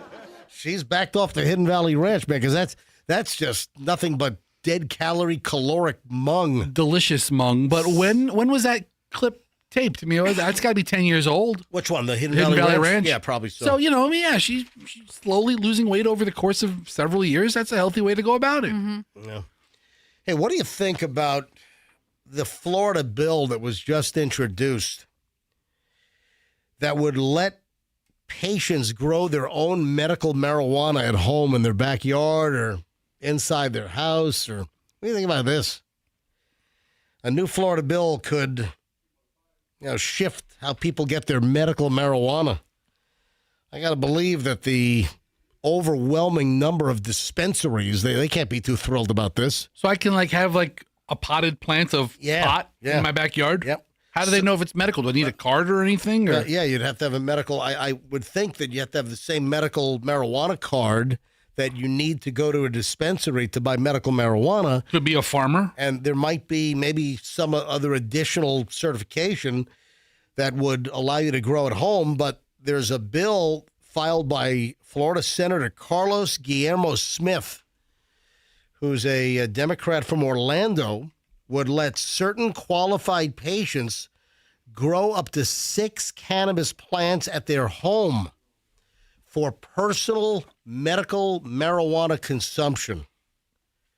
Who's going to check that? Yeah, Senate Bill 776. Patients will be able to buy marijuana seeds and clones from a licensed medical marijuana treatment center. So what? You'd have to buy your little plant or your seeds? You buy your seedling from somebody. I mean, but then after that, and grow your own. And then, so I guess the medical marijuana dispensaries, they'd be in on the action at least to sell you the plant or the seeds. Dude, I'll go down to Kirby's nursery, pick up a couple of weed plants. I don't know. But yeah, so then, all right. So I'm not a farmer. So this is a legitimate question. Yeah. You're not. Okay. What's your question? Don't these plants make a lot of baby plants? Oh, I don't know. Like I've always heard like weeds. I don't know. I've never. Or like even like tomatoes. We grow tomatoes. Suddenly, I buy one tomato plant. I suddenly have 4. You know what I mean? I don't. I've never grown tomatoes or marijuana. Well, plants inherently, I mean, they pollinate. Don't they grow other plants? Like, can't you grow other plants off of? You buy one, you might end up with like 20 of them in a year and a half. I think there are plenty of people doing their own marijuana growing as it is. So inside a little hydroponic grow unit in their house. I'm sure somebody's going to let me know in a couple of seconds. Like you cut a little twig off of it, you put it in, it grows roots. Before you know it, you have a plant. The AI says it does. Yeah. So, I mean, known for being hardy, fast-growing, and invasive, seeding easily and thriving in disturbed soils, jamming equipment, and spreading aggressively. So they're much like dandelions or thistles. Or like gremlins. I would much rather have a front yard full of weed, full of marijuana than dandelions. Than thistles. Yeah. Than sand spurs. Dandelions? Anyway, hey. Can't smoke a dandelion. Yeah, they're trying to get this thing across the finish line in Tallahassee, I guess, in the next session. Did you hear that? What? Hear what? Bailey over here just kind of lets a low-key laugh. I'm like, you can't smoke dandelions. And Bailey's like, maybe you can. What's so funny? What's so funny about that, kid? That is funny. All right. You ready for the creepy Jeopardy player of the day? A Jeopardy champ, I guess a 2-time Jeopardy champ, was arrested on felony secret peeping Tom charges. Like what? Turns out a Jeopardy champ, Philip Joseph Joey DeSena. He won Jeopardy twice last year, has been arrested on 2 charges of felony secret peeping. This is according to court documents. DeSena, 42, was taken into custody on December 1st in Currituck County, North Carolina. Authorities say that the former Jeopardy winner unlawfully, willfully, feloniously installed, quote, any device that can be used to create photographic image, namely a camera placed in the bathroom with the intent to capture the image of another person without their consent. Oh, what is voyeurism? What is peeping Tom? Well, you know what I was thinking. Hang on, do we have the Jeopardy music? I need all of it. I need the music. I need the sound effects. I need the daily double. Yeah. Hey, Andrew, did you put up my Jeopardy music? Is it up here? Andrew, we need anything and everything. We need Alec Trebek. Did you get my Jeopardy music earlier? I don't see it up here. Is it there? Do you have any Ken Jennings audio? We need that too. We get them all. This is Jeopardy. That's great. So I'm thinking, what are all the tournaments that they have on Jeopardy? They've got like the celebrity tournament. They have the tournament of champions. Exactly. They have like the college tournament. You know what? They need Sicko Perv Week. They need Sicko. This is Sicko Pervo Week on Jeopardy.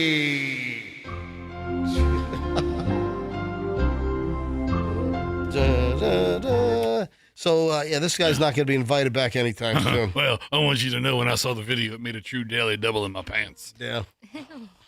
Get it? Yeah, lovely. Yeah. Lovely. Gross jokes. You know what the good news is? That he had enough to post bond.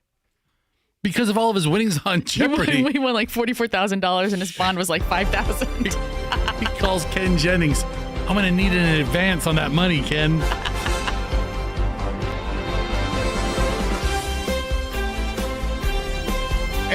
Sicko Pervert Week on Jeopardy! A returning champion placing cameras in bathrooms to try to get a woman popping a squat.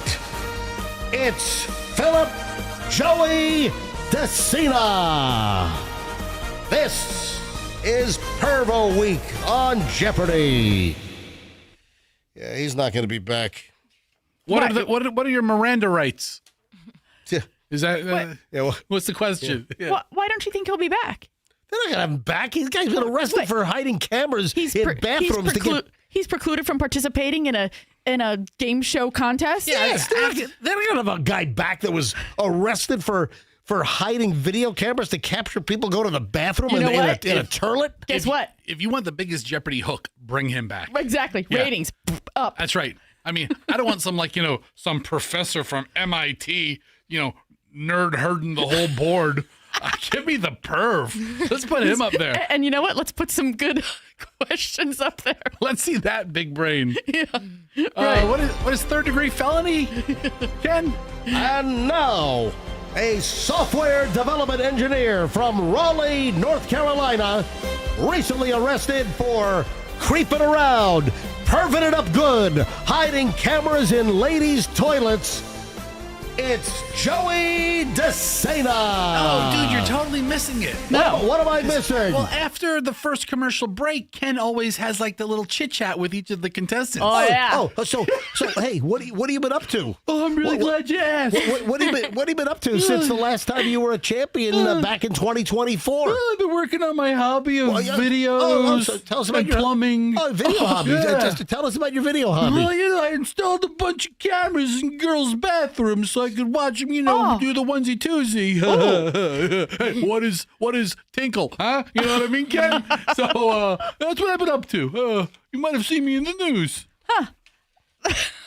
Don't even know what to follow that up with, Fester, honestly. They're not going to have him. Do you have a daily double sound effect? Yeah, I have that. Yeah.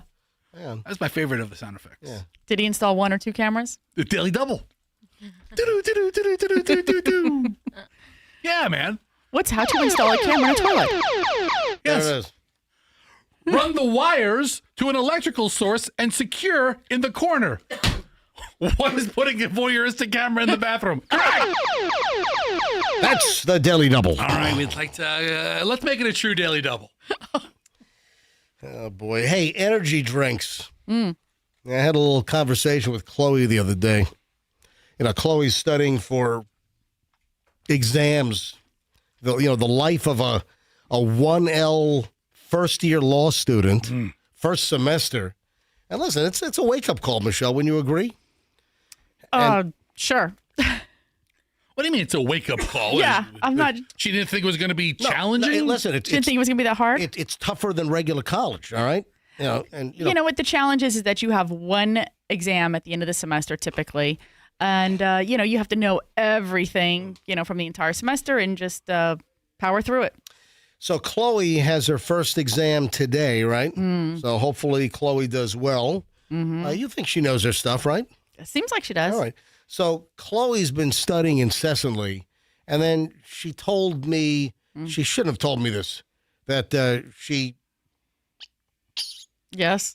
You trying to hold it back? I'm trying to hold back like a sneeze. Let it go. Yeah. Let it go. I know. So she told me that she's been, exhausted and she's studying so much that she popped some Monster Energy drinks. And I'm like, oh my God, Chloe. I mean, I've had this conversation with the kids. Julian doesn't touch the crap. No. But it's like, Chloe, it's like, stop drinking the Celsiuses. Stop drinking, the Monster Energy drinks. Oh, Bailey, are you sucked into these things? What were you drinking when you came in here? Well, that's tea. Okay. But I used to drink 3 Celsius a day. Oh, you wow. Oh, stop. I have cysts on my kidneys from the Celsius. Stop it. Hold on. They've been able to ascertain that you have cysts on your kidney due to Celsius drinks? Well, my dad tells me it's your dad. But that is one of the, when you look at the warning signs, it says you can develop cysts on your kidneys or your liver. Wow. And I developed cysts on my kidneys. Jeez. Wow. Listen, the bottom line is any physician will tell you, one of the worst things you can consume are the energy drinks. So we're like, Chloe, just drink coffee. Yeah. And, and instead I had to give her the lecture again. I went a little ballistic on her. Like, stop drinking these. She's like down in like 2 huge cans of Monster Energy drink. I'm like, Chloe, knock it off. Don't you crash after you drink those things as well? Bailey, do you crash after you drink those? Don't you have an energy crash? Ask old kidney cyst over here. I never had a crash. I love Celsius. So like, All right. Really? but I was also drinking. I liked Arctic Blue and Cosmic Cherry, I think it was called. Uh-huh. And I never had a crash, but I was also drinking so much of it that I don't think I ever had a point of crashing. Oh my gosh. Yeah, I saw another story here about this individual that said that their energy drink habit nearly killed them. And what happened when their body finally crashed from all of the energy drink the consumption that they were going through. Yeah, there's a new case study in the British Medical Journal, BMJ. A healthy guy was drinking 8 cans of energy drinks a day, and the guy finally crashed. He had an ischemic stroke, and it turns out that his 8 energy drinks a day nearly killed him. It seems a little high. Listen, I don't think you should be drinking 1 a day. 0. I consume none of these. 0. Yeah, what happened to people just taking Adderall? We got to take a break. All right. What happened to the good old Exactly. days? There you go. Just take some uppers. Some uppers. 8:55 at the MJ Morning Show. So this brings to a close an hour and 20 minutes of nonstop MJ. 9 o'clock hour in which we are loaded is next. Hey, you know Weather Tight Mike. Yeah, you know Weather Tight Mike. Don't forget the cookies. When it is time for window and door replacements, only one to turn to is Weather Tight Mike. You get PGT custom windows and doors. So you get a top-notch product, which is crucial. And they're made in Florida. So you don't have any tariffs attached to these things. So PGT custom windows and doors made right here, just south of the Tampa Bay area, as a matter of fact. But this is only half the equation, is getting a great window and door product. You have to have top-notch, top-flight installation, and you get that also from WeatherTight Windows. I hear time and time again all the folks that take my recommendation and call WeatherTight Windows when it's time for window and door replacements, whether you have an older home or listen, the reality is that even on some newer homes, they already need window and door replacements because on some of these homes, they use these awful, terrible, no good, lousy builder's grade windows that, last maybe 8, 9, 10 years, and then it's time for replacement. So whenever it's time to replace your windows and doors, WeatherTight Mike, WeatherTightWindows.com. Tell them MJ sent you, and don't forget the cookies. How about spending your time this holiday season with those who matter instead of getting, ground down on trying to sell your home? No, leave it to Mark Spain Real Estate and get a guaranteed offer with Mark Spain. There are no showings, no open houses, and the best part, there are no stressful days when you deal with Mark Spain. MJ here, recommending Mark Spain to all of you listening here in the Tampa Bay area, recommending Mark Spain to you, friends, family. Why? You can trust Mark Spain to sell your home hassle-free with a strong all-cash offer.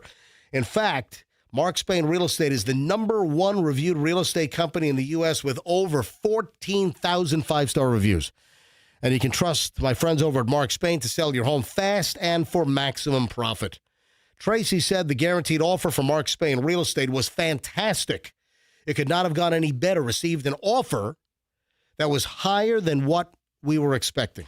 I wholeheartedly recommend Mark Spain Real Estate. That's Tracy. So when it comes time to selling your home, Mark Spain Real Estate is the company that I can recommend to you to sell your home. Go to markspain.com. Get a guaranteed offer on your home today. That's markspain.com. And start packing. Traffic's on 8:57. Let's grab Schreiner's replacement, some dude, with the latest on traffic, and we're back in minutes. Hang on.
And Super Sardo just rolled in.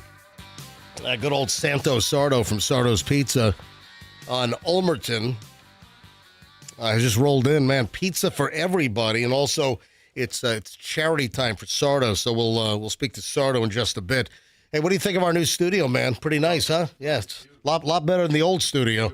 I talked to Sardo in just a couple of minutes here on the MJ Morning Show because he's got his holiday drive going on. We like to give him, mention whenever we possibly can. Final hour, MJ Morning Show here on a Wednesday. A couple of things we got to get into here. Fester, I guess the giant Santas are sold out everywhere, and that's the hottest thing. People are trying to find the giant Santas for their yards, and there are no giant Santas to be found. Are they the inflatable ones? Yeah. Yeah, the inflatable giant Santas are all over, and they are awesome. But they're like 20 feet. But you can't find them. So giant Santas are impossible to find, apparently. And, people are like going out of their minds trying to find these things. Yeah, the Home Depot giant Santa, they debuted theirs in early August in their holiday catalog. It's sold out almost immediately. Look at this one. This is from Walmart. A 26-foot giant inflatable Santa with blower. Yeah, $798. But is it sold out? It says you can get it shipped between now and 2 days before Christmas. That's taller than the whole freaking house. But that's what these people are going. That's where inflatables are going. Well, the Home Depot Santa, there's a popular 8.4-foot high Santa complete with an LED lantern. There's also a 9-foot ornament-shaped arch with 300 LED bulbs. That's sold out quickly. But I was just reading multiple stories that the big get for this year, people want the gigantic Santa Clauses, and they're sold out in most places, and people are flipping out. Hey, man, that's what you get for waiting. You got to get on these early. It looks like Wayfair might have them. Well, listen, I've got multiple stories here. Here's one from the New York Post. Yeah. Here's one from Gizmodo. Oh, it was in the Wall Street Journal. Wall Street Journal. I mean, there are tons of stories on this. Christmas enthusiasts are losing their holiday spirit due to the lack of the giant Santas this season. How much do you think those giant Santas cost? Well, Fester just said that Walmart has one that's 28 feet high. It's an inflatable. It's $800. So I'm looking at Wayfair, and they were like $1,800. Yeah. What? I mean, I've got one that is $800, but then I'm looking at two more, and one is $1,849, and one is $2,139. $2,139? Uh-huh. Hey, 'tis the season. Well, how big are these things? He is 40 foot. Oh, my 40-foot Santa. Giant inflatable Santa outdoor Christmas decoration. Okay. Wayfair, you got just what I need. A 40-foot inflatable Santa. But this is where it's going. This level of over-the-topness. I mean, you don't need to decorate the rest of the house if you have this in your yard. The giant Santa is larger than the roof on a 3-story home. I mean, you got a 2-story home with like some kind of an attic loft. The damn Santa Claus is higher than the whole house. It's pretty cool. I mean... hold on a minute. Sardo, yeah. Step at the get the microphone there. Sorry, you got to talk right into it. You got to talk into that microphone. Hold on. Right there. Yeah. Hey, what's up, Sardo? Hi, how you doing? I got a question. I know I'm going to be the bad guy here, but you spend all that money on that big Santa Claus, and all I keep thinking of is a bird, a paint gun, a pin. How strong is that material? Oh yeah, you're right. You get some little scoundrel vandals in your neighborhood. I'm just saying, one hole. What happens? You're Santa, right. What? Well, I'm sure it comes with a patch kit. Maybe. Hey, no, seriously, I bet it does. I bet you all these giant inflatables come with a patch kit. I'm just thinking about one little poke hole, and that's $1,800. I'm hoping for a poked hole because I want to buy the Walmart one and then return it on the 27th. And it's like, some kid poked a hole in it and then get my money back. Some little bastard. Oh, that's you that's bringing the pizza back half-eaten? Yeah, that's you. I've done it before. No, some little 12-year-old turd gets a pellet gun and puts a couple of shots in Santa's crotch. Things deflated. Give Santa a little whiz hole. Okay. All the air come whizzing out. Really fast. All the air. The air. Really? All right. Come whizzing out. All right. Anyway. You know what it's going to sound like? It's going to sound like this. All right, so bottom line is we're a couple of weeks away from Christmas time, and there's still a major demand for these giant inflatable Santas. And I guess if you want a 28-footer or a 40-footer, those are available. But the 9-footer and the 8.4-footers, those are the ones that are most in demand. Right. And they're sold out. Do you think people, like, if you have like 10-foot ceilings in your house, right? Moderately high ceilings. Right. Do you think you're putting like the 9-foot Santa next to the tree? Is that like an inside decoration now? No, these are outdoor things. I know, but if you have like, some of these houses that you walk in, it has like a 2-story ceiling when you walk in, right? The ceilings are what, 20 feet? Yeah, put a big old inflatable in there. No, but don't they have a fan motor? You don't want that going in your house. You don't want a fan motor. That's why you have Alexa play Christmas music in the background. Oh, great. Cover it up. Happy holidays. That's all you hear. So Burger King employees are being driven nuts. Does it have to do with the SpongeBob meal? It does. I want one so bad. I did not know about this.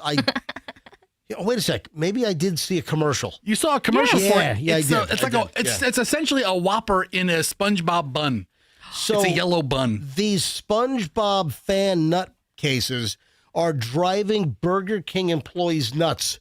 And I've got a couple of examples of people that are SpongeBob fans going to Burger King drive-thrus, and they're just playing like Burger King, or they're playing SpongeBob clips through the drive-thru speaker. Oh my God, that's hysterical. And then they're recording themselves, and now this has become a whole, Instagram and TikTok meme. So Burger King did a collaboration, and they're selling the SpongeBob, Happy Meal? What do they call it? First of all, these aren't geared toward children necessarily. I heard they're like $15 each. What? I heard. Are you serious? Well, I'll say it in my serious voice. I heard they're like $15 each. So the menu features a Krabby Patty, inspired the SpongeBob Krabby Whopper. All right, so it looks like just a regular Whopper patty. Mr. Krabs cheesy bacon tots, Patrick's Starberry shortcake pie, and Pirate's frozen pineapple float. Burger King also offers a bikini bundle, which comes with all the menu items in a pineapple-shaped container. I guess Burger King put out a press release on December 1st announcing the limited-time collaboration, part of a new SpongeBob movie. I didn't know that. There's a new SpongeBob movie coming out. I said this to you the other day. I don't remember. You don't listen to me. Yes, I do. I listen to you when things are important to me. And I kind of. I mean, the SpongeBob movie's pretty important. Right. The commercial came on, and I was like, oh my gosh, because I said it to Fester. The next day I was like, I didn't realize SpongeBob was still a thing. And I was like, I said to you, there's a SpongeBob movie? See, wow. I never got into SpongeBob. I mean, Michelle, you know that. I just, for whatever reason, SpongeBob just didn't. But I think you missed the most important part about the meal. What's that? It comes in a pineapple-shaped little box. Did you say that? Okay. Yeah, I said that. I didn't hear you say that. I said they also offer the bikini bundle, which comes with all of the menu items, and they slap that inside a pineapple-shaped cardboard container. It's so cute. I might go to Burger King just to get the container. It's a cheap piece of cardboard. It's the same stuff they make the Burger King cardboard crown out of.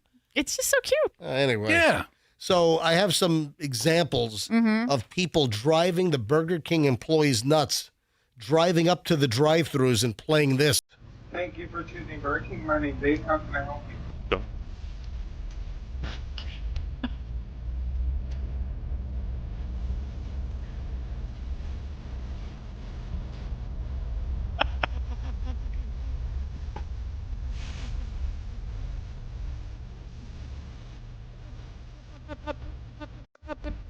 This is awful.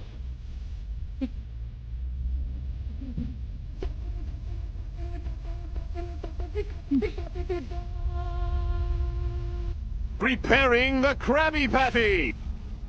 What else for you? I think that's gonna be it. $14.92. Thank you. All right, thank you.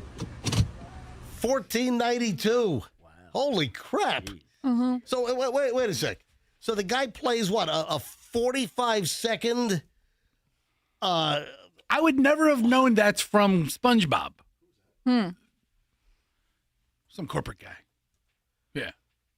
He snuck in when Sardo snuck in. Don't blame me. I told you he's not with Sardo me. comes here. I told you he's not with me. I know, right? I even said to him, I go, "Who the hell are you?" He's like, "Oh, I'm with corporate." And I'm like, "Oh, okay." No, there's some guy that just popped in. Some He's corporate like guy staring at me. I don't know. You mean call him back? No, I don't. Okay, I mean, let's confront him. Yeah, we can put them together right now. I met him in the. You know what? Remember I said I'm not scared. You know why? Why? Super Sardo's here. Right, whatever. Remember I said, "Are you expecting somebody?" Because I saw some suits sitting in the lobby, right? Yes. And I said, "You expecting somebody?" And you said, "Sardo's gonna come today. Is he here?" But the weird part is, he said his appointment's not till 11. He goes, "I'm not supposed to be here till 11." Well, so now he's like, he's probably like, Where'd he go? I don't know. If he's from the corporate office, he probably has free reign of the place. Can you go find the guy? I'll find him. I don't want to send our 21-year-old not intern to find him. You want me to do it? Bailey can't go. Why not? Yeah, go. Yeah, go. Yeah, Super go find the Sardo's a guy. better one. Invite him for some. Okay. Yeah. Just bring him back. Yeah, I want to know what he's from corporate. What is he here for? Is he here to We need him in one piece now. Yeah. How he leaves is All right, so that was Burger King drive-through. That was number one. Here's Sardo walks in the hallway and goes, "Hey, buddy, come here." All right, here's the second Burger King. Just pull it up. Rev up those fryers, because I am sure hungry for one. Okay, it's gonna be 16:49. So they're just playing these audio bites to the Burger King employees. I think you know why I'm here. How goofy All right. Leave Burger King employees alone. Okay, anything else? That's it. All right, so the people are driving the Burger King employees nuts by just playing like clips from SpongeBob. Is it even SpongeBob stuff? Yeah, I don't know. Here's the guy from corporate MJ that we had Sardo rope in. All right, so let's do this now. All right, so hey, can you come over here? Come on in. All right, so you pop in, you're waving. I mean, I don't think we've met before. All right, so come on in. We're a radio company. We're on air medium. Oh, okay. Okay. But we haven't met. Come on over to the microphone. But he has a lovely accent. Come on. Yeah, it's got like a British accent. All right, so all right. So you don't want to come on the microphone? Come on over. He doesn't have. No, he doesn't want to. All right, so but we've never. So you've been with the company for 25 years, but we've never met, have we? Have we met? I don't think so. I'm telling you, I've worked here for 5, and I don't think I've ever met you. Nice to meet you. I'm Fester. Just saying, I'm MJ. Yeah. All right. Yeah. Okay. Oh, that's fine. That would make sense. All right. That's you. That's. Are you here to bring corporate holiday cheer?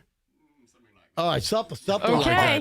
like that. Oh, We'll take your word for it. This. So hold on. What? Somebody's getting axed. Yeah. What part of corporate are you from? What department? Oh, the chief accounting officer. Oh, yes. Oh, that's not good. Oh, chief accounting officer. That's code for slicing and dicing. The old RIF, right? That's code for slicing and dicing. Oh, yeah. Yeah. Oh. Is today's Ron's day? Well, listen. If I was you, MJ, give him a slice of pizza. Hurry up. Yeah. Pleasure to meet you. Would you like some pizza? Yeah. We love it. We're pleased to meet you too.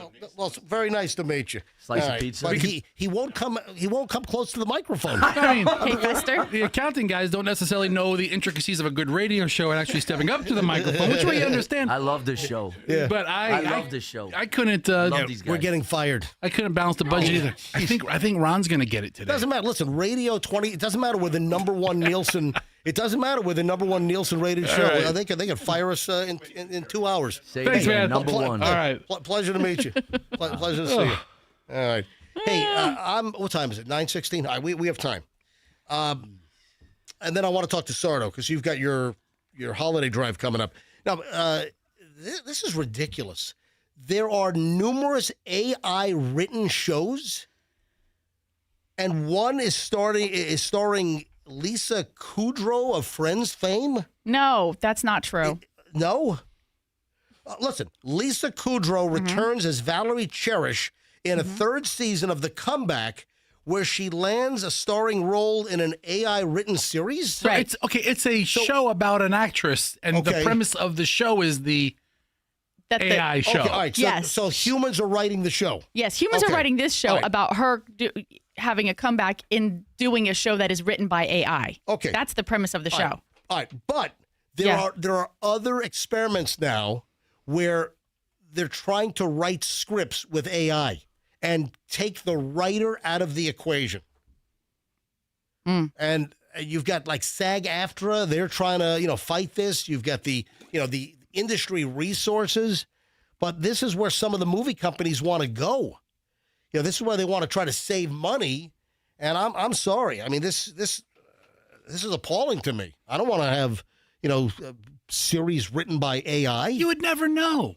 No, you wouldn't know. You wouldn't know. Absolutely, you AI would know. writes the series. Somebody looks it over, makes sure all the jokes flow. Dude, I've seen the AI internet content, like news stories that are being written by AI. Right, and it's not being touched. They're awkward. They're strange. Right, and it's not feeling in that festival. And it's not being touched. Feeling and emotion in we can't hear you, Sardo. You're talking away from the microphone. Talk right. Feeling and emotion in an AI. It doesn't matter. It's printed text. If they come up with a dialogue, and you can adjust it to make punchlines a little funnier, or maybe somebody it takes the heavy lifting off of the writing part. It writes down the premise of the story, and then you just go over it. I can see this happening. Listen, so the Kudrow thing, the story is about a show being written by AI. Right. All right. Yes. So I'm just unaware of it. But then I have other stories about SAG-AFTRA that they're fighting. Oh, they're furious. Yeah, they're fighting the movie companies from trying to use AI,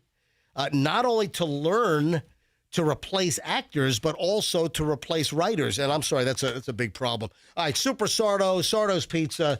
It's that time of the year, and you have your holiday drive. What can the MJ Morning Show help you with? You help me every day, man. I appreciate all you guys. Well, thank you. All you guys are fantastic. So what can we do for you today? Well, donate 20 bikes. No. There you go.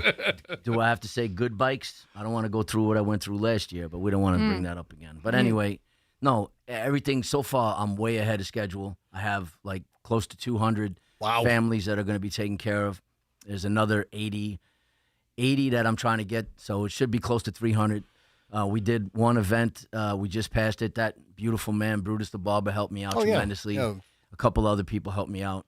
The whole back garage is almost full. So Your son Julian will love it. How can our listeners help you and your toy drive to raise more toys for needy families? I tell you what, anybody that brings me a bike from the MJ Morning Show has a slice and a soda on me. How's that? That's nice. So hold on. Every year you do this, you do a toy drive. You raise toys for needy kids, right? Yes. Okay. And your shop's in Largo. Yes. On Ulmerton Road. Yes. It's right across from the Pinellas County Sheriff's Office main office on Ulmerton and Largo. And every year we support Sardo's endeavors, and we think it's absolutely fantastic. And you need bike donations. That's it. I need donations. But I need to ask Michelle a question if I could. Yeah, go ahead. So I just recently got scolded for using the word orphan. So one of the organizations that I take care of is called the Door of Hope, okay? And it's a foster organization. Now, the reason why I use orphan is because I'm thinking to myself that that's a person that has nobody. If I say foster kid, that I would think that they're already in the home, and I'm going to think bad that they're already getting money, like they don't need anything. Yeah. So they responded to me by saying some of these foster children are upset. And I want to be able to, I hope I don't word this wrong, but MJ, let me ask you this. Yeah, I think orphan's like a 1940s word. Yeah, but how is that offensive to, why should that, what I'm trying to say is if we're going to build some intestinal fortitude and character, you think orphan's the worst thing this kid's going to be called the rest of his life? Probably not. I think people find what's offensive as to what they find offensive. And listen, an antiquated term like orphan could rub people the wrong way. So like you have nobody. When in reality, you have a whole. I'm just trying to help. When in reality, you have a whole network of people. What is the right word, though? What is the right word? Yeah, Thank Michelle. you, I think we don't have orphanages anymore. Displaced is the thing. children. Right. We take children into the DCFS, I guess, program, and they're fostered. Yeah, is what it is. But even foster children in the foster program sometimes it's very temporary. Oh, they, it is. They don't have security. I was a guardian ad litem for a while. Let me tell you, that is a bad. They sometimes pack up their stuff in a trash bag to move from one home to the next that they're being assigned to. I mean, so what Sardo is doing for these children is really remarkable. If a family has a really crazy situation tonight and they're separated from the parents, that child who's sleeping in their home tonight will be in a foster home tomorrow. Right. It's a traumatic experience. It is. So there's a lot of differences. I just Did you look it up? I just Googled what is the current word for orphan? First of all, who's giving you crap for calling kids without parents orphans? Last time you made me come clean, I still haven't talked to that guy. It's been over a year, so I'm not coming clean. Right. What I'm trying to do is I literally had a friend of mine, and I'm sorry, it's a true story. A friend of mine say he's dying of leukemia. He goes, let me go on one of your videos and say, give it to the dying guy of leukemia, a guy dying from. And I said no. But by the same token, what I'm thinking is I'm thinking the way somebody else would think. You go to see the guy on the street corner, he's an able-bodied guy. You don't want to give him $5. All right, the word orphan is still the primary term, but it's evolving. People now use other descriptive phrases like child without parents, parentless child, or child in foster care. Anyway, so if you would like to donate a kid's bike, drop it off at Super Sardo's Pizza on Ulmerton Road. Sardo's Pizza, right across from the Pinellas County Sheriff's Office. Ulmerton Road, drop off a bike, and you'll give them, a slice and a drink? Yeah, but I want some of that MJ ice cream. No, listen, by the way, I got to tell you, you know who said Happy Thanksgiving to me? Who said Happy Thanksgiving? Henry Winkler, privately. How really? cool was that? Wow. Hold on, after the event, still remembered and sent you a text? I have it here. I saved it like That's a little nice. baby. I'm all happy. I got a personal, That's very nice. That's awesome. He's just man. one little step above MJ, little step. Oh, that's nice. No, I'm sorry. I'm just little kidding. baby step. I'm kidding. Sardo actually took the picture of MJ off the wall. No, I didn't. I put the picture of Henry Winkler. I wouldn't blame you. I wouldn't blame you. I did not. How do you distribute the bikes? How do you get the bikes out to the kids that need them? So what I've done is I have two different ways. I have two organizations that come in December. They're going to come in December 21st. What's the name of the organization? The Door of Hope is the main one. Yep, they're a fantastic organization. Okay. The CEO of that group, his first name is Godly. So really? I swear his name is Godly Daniel. They got Jen and Billy that they help out. They come and they really help out tremendously. But what I do is I actually take private messages on my Facebook page. And I've already helped out 36 families. That's fantastic. With pasta, water, the bikes, the toys, and everything. But, it's the best feeling in the world. And seriously, you guys, every year, your whole family's amazing. Thank you. I get even Fester once in a while. Everybody's really amazing, seriously. Right, so here's the deal. Drop off a kid's bike at Sardo's Pizza over on Ulmerton Road in Largo. And Andrew's telling us we're getting phone calls. Maybe I'll grab a call after the break. Can I just ask real quick? Is it a specific size or age you're looking for? You know how your husband's always cutting me off, so I didn't know if I should keep talking. But yeah, I'm just kidding. Well, I got to go to break. No, I'm kidding. I'm joking. Right, so listen, you know what?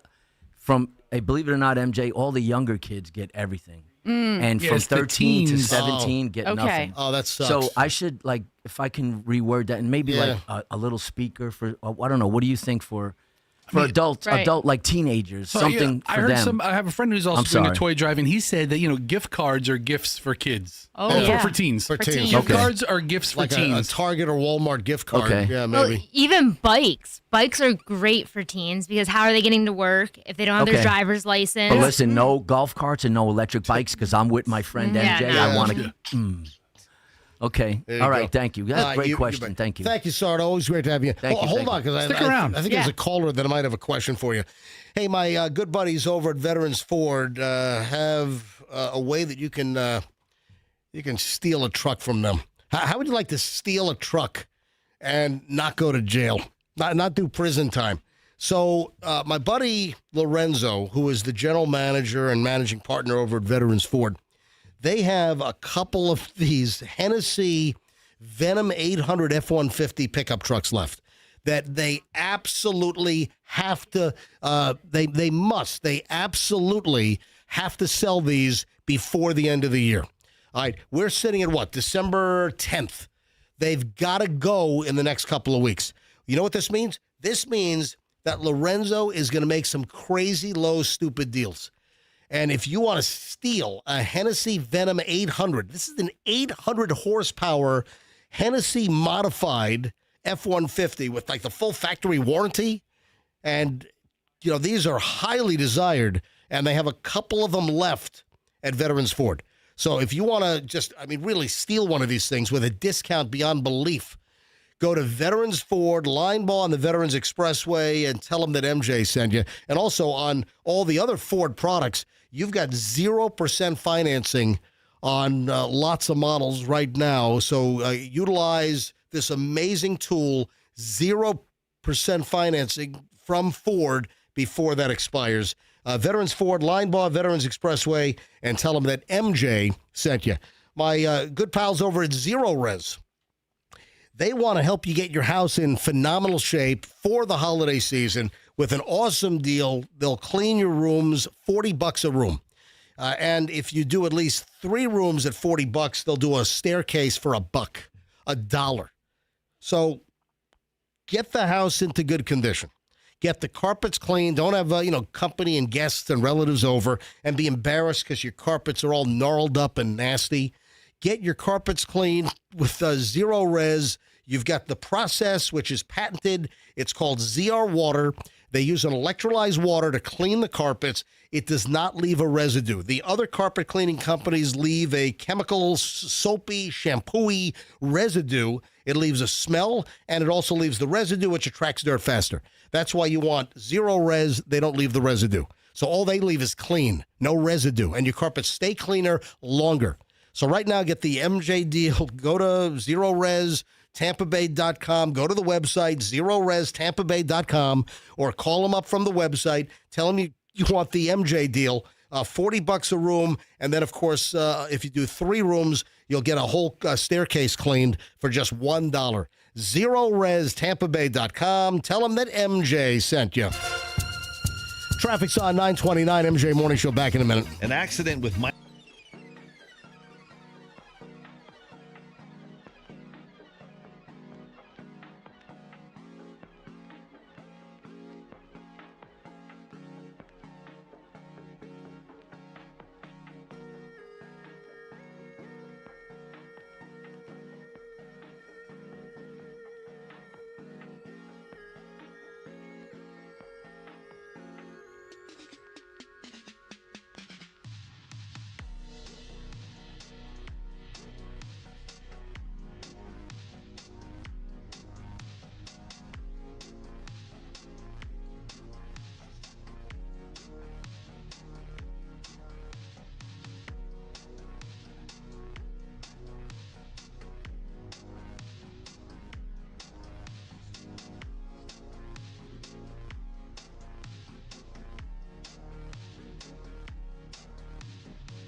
I heard from the guy that had the unconscious dude in the front seat of his Lyft car. Oh, does he have an update or more facts for us? I can call him now. All right, welcome back, MJ Morning Show. MJ and Michelle Fester, Bailey the intern in here on Wednesday, Super Sardo in with pizza, and I guess someone just called up and wants to give him like 20 bikes. That's fantastic. All right, let me try to call Jay here. Jay Bradley. I don't know if I got to dial a 210. Is that a Texas number? 210 995. Sounds like a fake name. Jay Bradley. Yeah, that's the guy's name. Like a name that, some show made up. You think so? Mm-hmm. Think so? Let me try to get him on the phone. What? What? I'm getting like voicemail over here. Hang on a minute. It's not going through? Yeah, because I wanted to get an update. I wanted to get an update on the fact that he claims that a Lyft picks him up at his, place, and there's an unconscious passenger, some other human, in the front seat of the Lyft. He said, I can speak now. Mm-hmm. I was playing pickleball this morning. Is this guy being a wise ass? Not sure. He's got it all going on. Let me try one more time. Hang on a minute. 210-99. All right. 5. Is that right? 10-5. 8. I'm calling this guy. If he doesn't pick up this time, then I guess. You really mumble a lot of numbers of people's numbers that are not yours. I know. No, it's why isn't that coming up on the board? Why is this? I don't know. All right, so I guess the phone thing's not working. I thought I was going to have more information. I'm intrigued. The guy gets picked up by a Lyft, and there's an unconscious passenger in the front seat. Mm-hmm. Oh, phone ignores unknown numbers. Oh, this guy. Tell him to call in, geez. Fester, dial this guy up on your phone. I'm an unknown number 2. Oh, gee. Well, you are? How do people call you? Nobody calls me. Everybody texts. Call us. 800-990-1047. My God, call us now. Phone ignores unknown numbers. Mm-hmm. Great. All right, now. Hurry. I like this guy less and less. Hurry. HURRY. I want more to the story. I mean, I want to know. I mean, you get picked up by Lyft and there's an unconscious dude in the front seat that you don't notice until you're miles down the road. It's like, all right, hang on a minute. Let me get him. He just called in. All right, let me pick him up. Jay Bradley, is this you? Yes, this is me. This is Jay Bradley, my real name. Jay is my first initial.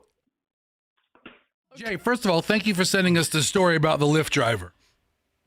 Yeah, it was insane. Like, as soon as I saw that guy, I thought of you guys immediately. Help me out here. So, where do you live? You live in Texas? Yeah, I'm in San Antonio, Texas. All right, so you're a regular listener. I know that you participate a lot in our social media. You comment on my Instagram posts. So you're a very active listener from out of town, from San Antonio, Texas. So what happened? You order up a Lyft from your app, and the Lyft picks you up where? At my girlfriend's apartment complex. Okay. We were both a little too inebriated to drive. Right. So I ordered a Lyft. I get in the Lyft, and at first, I thought he had like a backpack or like a coat in the front seat. No worries about it. And then I'm just, after a few minutes, I'm just kind of looking forward, and I noticed like hair, like coming up from the top of the seat rest. Right. And I was just like looking at it, and I was like, I asked the driver, I was like, hey, is this like your friend? And he was like, yeah, he's okay. Don't worry about him. Oh, my gosh. Yeah, don't worry about him. He's fine. And it's not like I didn't want to cancel the ride immediately. I didn't know if it was like a murderer or he just kidnapped somebody. And like he was driving me down I-10. Well, we were concerned that it was the Lyft driver that was unconscious. And it was... No, the passenger was unconscious. I know, but we thought maybe there was a swap. We thought maybe. Oh, yeah. We thought maybe. I thought that too. Yeah. Listen, dude. Did the unconscious person in the passenger seat ever wake up during the course of the ride? No, there was a few grunts and groans. Oh, so they were alive. All right, so we have proof of life. So did you ever get an explanation, or the Lyft driver just said, "Don't worry about him"? That's all you got? No, he said he's fine. Don't worry about him. You know, if you're picked up by a Lyft or an Uber and there's an unconscious individual in the front seat, I think you deserve to know the backstory. I mean, yeah. Mm-hmm. Yeah. I showed you the screenshots with my my messages with Lyft support. Yeah. They didn't seem it was worth a refund or even a credit. Oh, wait a sec. They would not refund your ride? Not one penny. Wow. So were you doing the communicating with Lyft while you were on the ride? I was trying to, yeah. Huh. This is and weird. how long was the ride? No more than just maybe like 15 minutes or so. Ooh, that's still a long time to be in a car when you don't know what's going on with the dude in the front some seat. unconscious individual with their hair draped over the back headrest. Did you have a weapon with you? Did you have something that you could feel like you could defend yourself in case something happened? Oh, yeah. I carry a firearm with me. Okay. All right. Okay. That's why he wasn't afraid. He's like, okay, I've got an unconscious guy here, but if something goes down, I'm ready to go. Was the unconscious individual a male or a female? I believe it was a male just because of the size. Yeah. And the noise of the grunting. All right. And the grunting sounded male. Could have been a beefy woman with a husky voice. Hey, Jay Bradley, do me a favor. Give me an example of the grunting. What did it sound like? Like they were trying to clear their throat. Like maybe they'd been choked. Yeah. At first I thought they were gonna throw up in the car. I didn't know. Oh God. All right, and this if that would happen, I would have been charged with $300 cleaning. Yeah, exactly. Ooh. Yeah, there's a vomit that charge. That could have been a scam. Yeah, there's a vomit charge if you throw up in an Uber or a Lyft. All right, Jay Bradley, thanks for phoning in, man. I got to be honest. I thought I was going to have more of my questions answered. I think I'm more at a loss. I think we've regressed during this phone call as far as information on who the hell was unconscious in the front seat of your Lyft. And then for Lyft not to want to compensate you, that's insane. Yeah, it's like they didn't believe me or something. Yeah. Like I took a picture I was trying to take a picture of the guy, but I just had this looks like an empty seat from the back. Yeah. I don't think that unless you do a shared ride, there should be nobody else in the Lyft or the Uber. Right. Because some they have the shared rides where a lot of times I've tried it out. And I've never had anyone else in a shared ride. It's cheaper, and then you usually end up having the whole Lyft or Uber to yourself, even if you do a shared ride. All right, buddy. Thanks for calling in. I appreciate it. Have a great day. Go pickleball. Yeah, go pickleball. Go pickleball. Anyway, I'm trying to see. Fester, let me try to call your phone because our phone system, I need to be able to dial out here. 813-310-8444. Yes. All right, send. And I'm dialing now. So... Oh, now it's working. Oh, I know what it is. All right, now it's okay. So it's working. I think it's just that Jay Bradley has his phone set to not take calls from people he doesn't know. Yeah, thanks for nothing, Jay Bradley. That's exactly what it is. All right. I think we found another adult Disney fan that maybe rivals Andrew, our producer. Who? A California dude has taken his 15,000th spin on the Disneyland ride inspired by the animated film Cars. Oh, really? Yeah, Andrew, what is this? It's Radiator Springs Racers? Is that the name of the... Do they have this in Orlando as well? No, they don't have that here. Oh, they don't have that here. Were you aware of this guy? A Disneyland enthusiast marked his 15,000th ride on Monday of this week on an auto racing attraction inspired by Cars.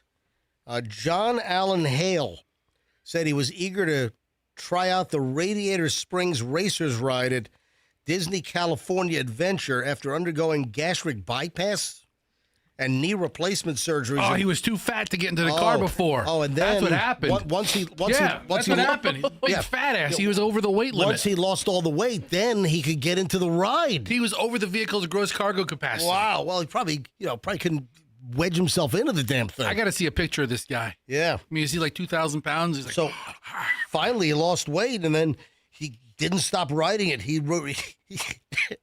Did he not stop riding it, or was he too fat to get back out? Because sometimes you get in the car, but you can't get out. So it's like, sir, we're just have to roll you again.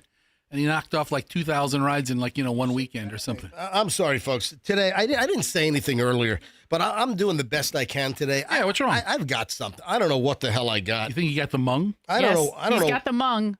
You got I the don't know vid? what, but I'm coughing, I'm choking, and I'm just so it's been like this all morning. So if today's show is not completely up to snuff, it's I'm not 100% today. Thankfully, I feel extra funny. So, do you have the mung? I don't know what I have. Do you have the vid? I don't have a fever, no sore throat. Okay. I just have somebody said there's like a respiratory thing going around. Do you have the herp? Do you have the drip? There's no drip. There's no burning or stinging. Okay. All right. As long as that's fine. All right. You'll be fine. Take a couple of Benadryls, a couple of Dayquils, then a couple of NyQuils, you'll be fine. I'm coughing, I'm sneezing, I've got no fever. I haven't heard you hack yet. Mm-hmm. No, I've been hacking the whole damn show. No, I've been turning my mic off, and I've been walking to the back wall to cough into the sound deadening board. One cough does not constitute a hack. I'm just telling you, I've got some kind of mung. So I do apologize if I don't appear to be 100% today. Do you want me to recommend a walk-in clinic for you? Hey, Andrew, Andrew, what is your go-to ride? What do you ride incessantly as a 50-plus-year-old Disney fanatic? At Magic Kingdom. Yeah, what is your go-to? The probably Haunted Mansion or Pirates of the Caribbean or the People Mover. But how can you... The People Mover is the dumbest ride in the history of mankind. But wait a minute. But even the Haunted Mansion, it's just the same thing. I mean, how can you just do that over and over and over again? It's fun. Yeah. All right. Each park, there's something different. I'm a sucker for the Little Mermaid ride where they have her animated dancing, doing that little shimmy shake. Oh, really? I have to ride the ride alone. You know what I mean? Okay. Kids, you hop in that shell. I'll be alone in this one. Oh, do you ride in a shell? Yeah, because it has like a little conveyor belt shell. Yeah. And I ride in one by Interesting. myself so I could enjoy the little aerial shimmying part. I think I like Peter Pan. You're flying around in the boat. Hey, you know what? I like him too. Hey, I get an email from a guy by the name of Micah Shane from Lakeland. And he says, MJ, love laughing with you. I've been listening to you and your show for the last 25 years. I'm a singer-songwriter. Micah Shane from Lakeland.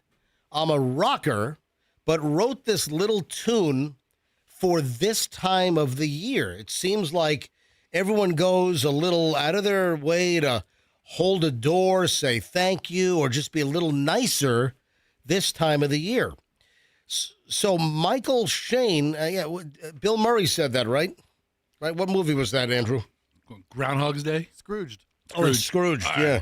So was wondering if you could help get my song out there. Thanks for your time, Micah Shane. So he sends me a link to this.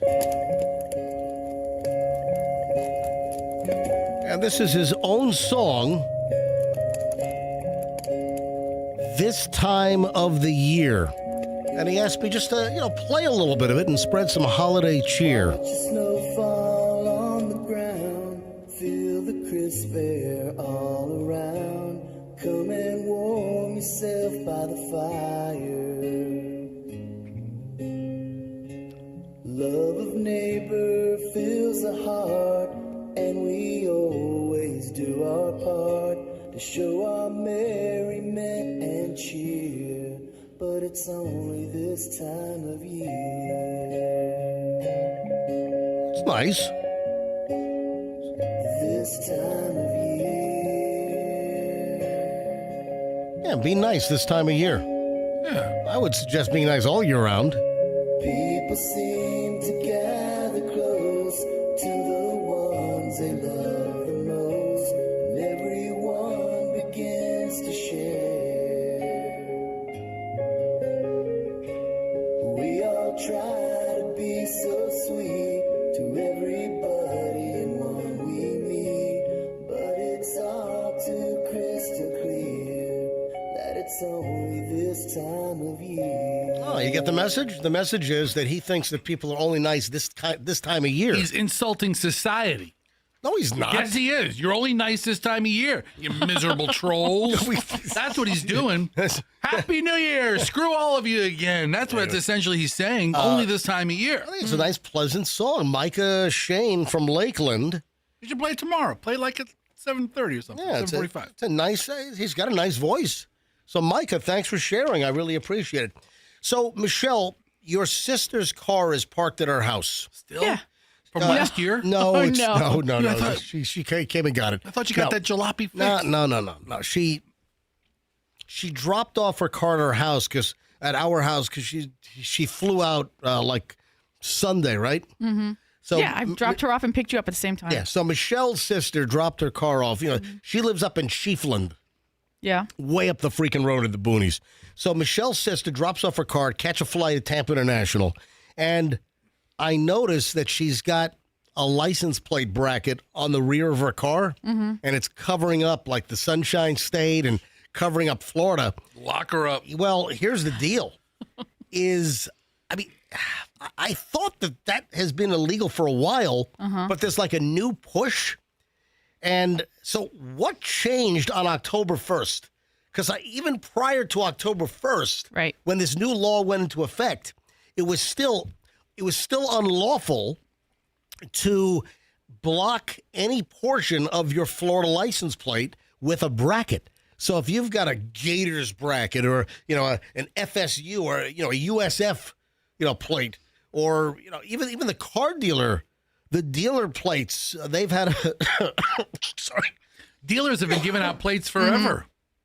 And they're trying to jam more and more words onto it. But dealers have had to modify their plates, and they've had to do like thinner bezels because you can't block the plate.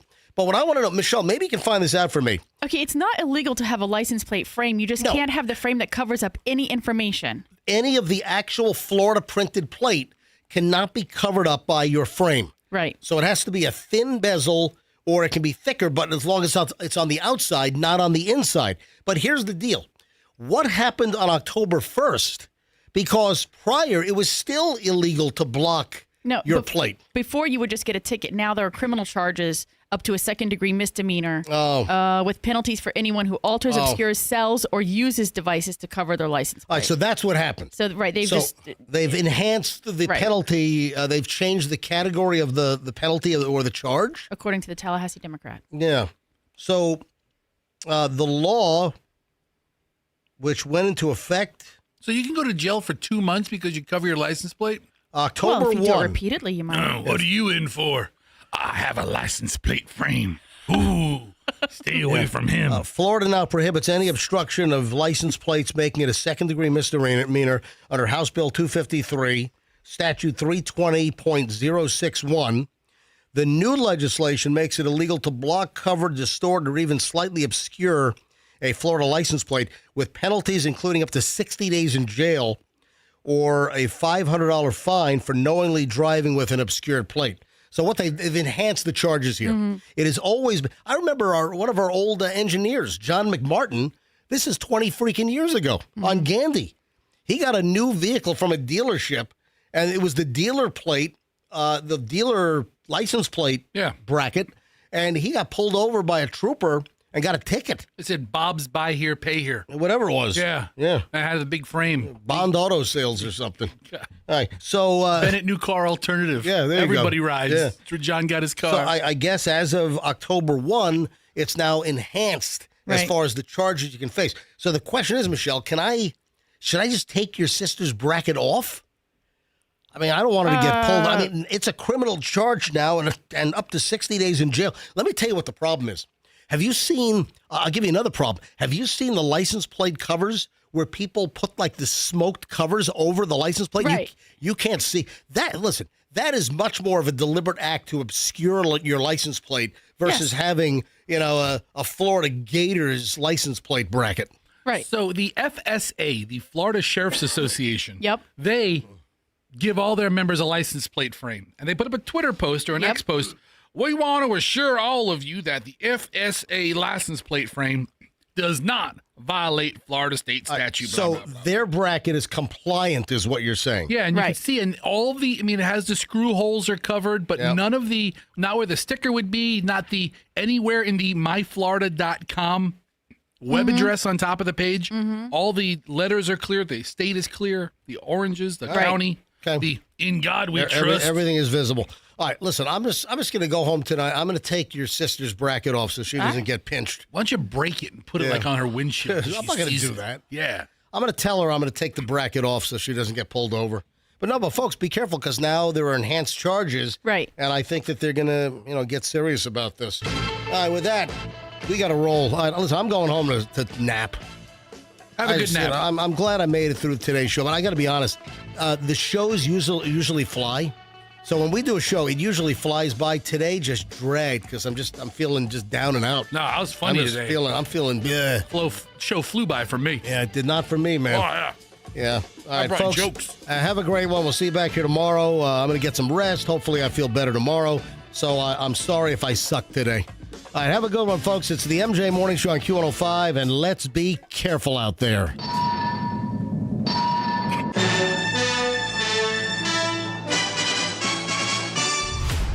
Morning Show broadcast is protected under the laws of the United States and other countries. Unauthorized duplication, distribution, or exhibition may result in civil liability and criminal prosecution. All rights in this work are reserved for purposes of laws in all jurisdictions pertaining to data mining and AI training, including but not limited to Article 4, Section 3 of Directive EU 2019-790. This work may not be used to train AI. The Q105 app is your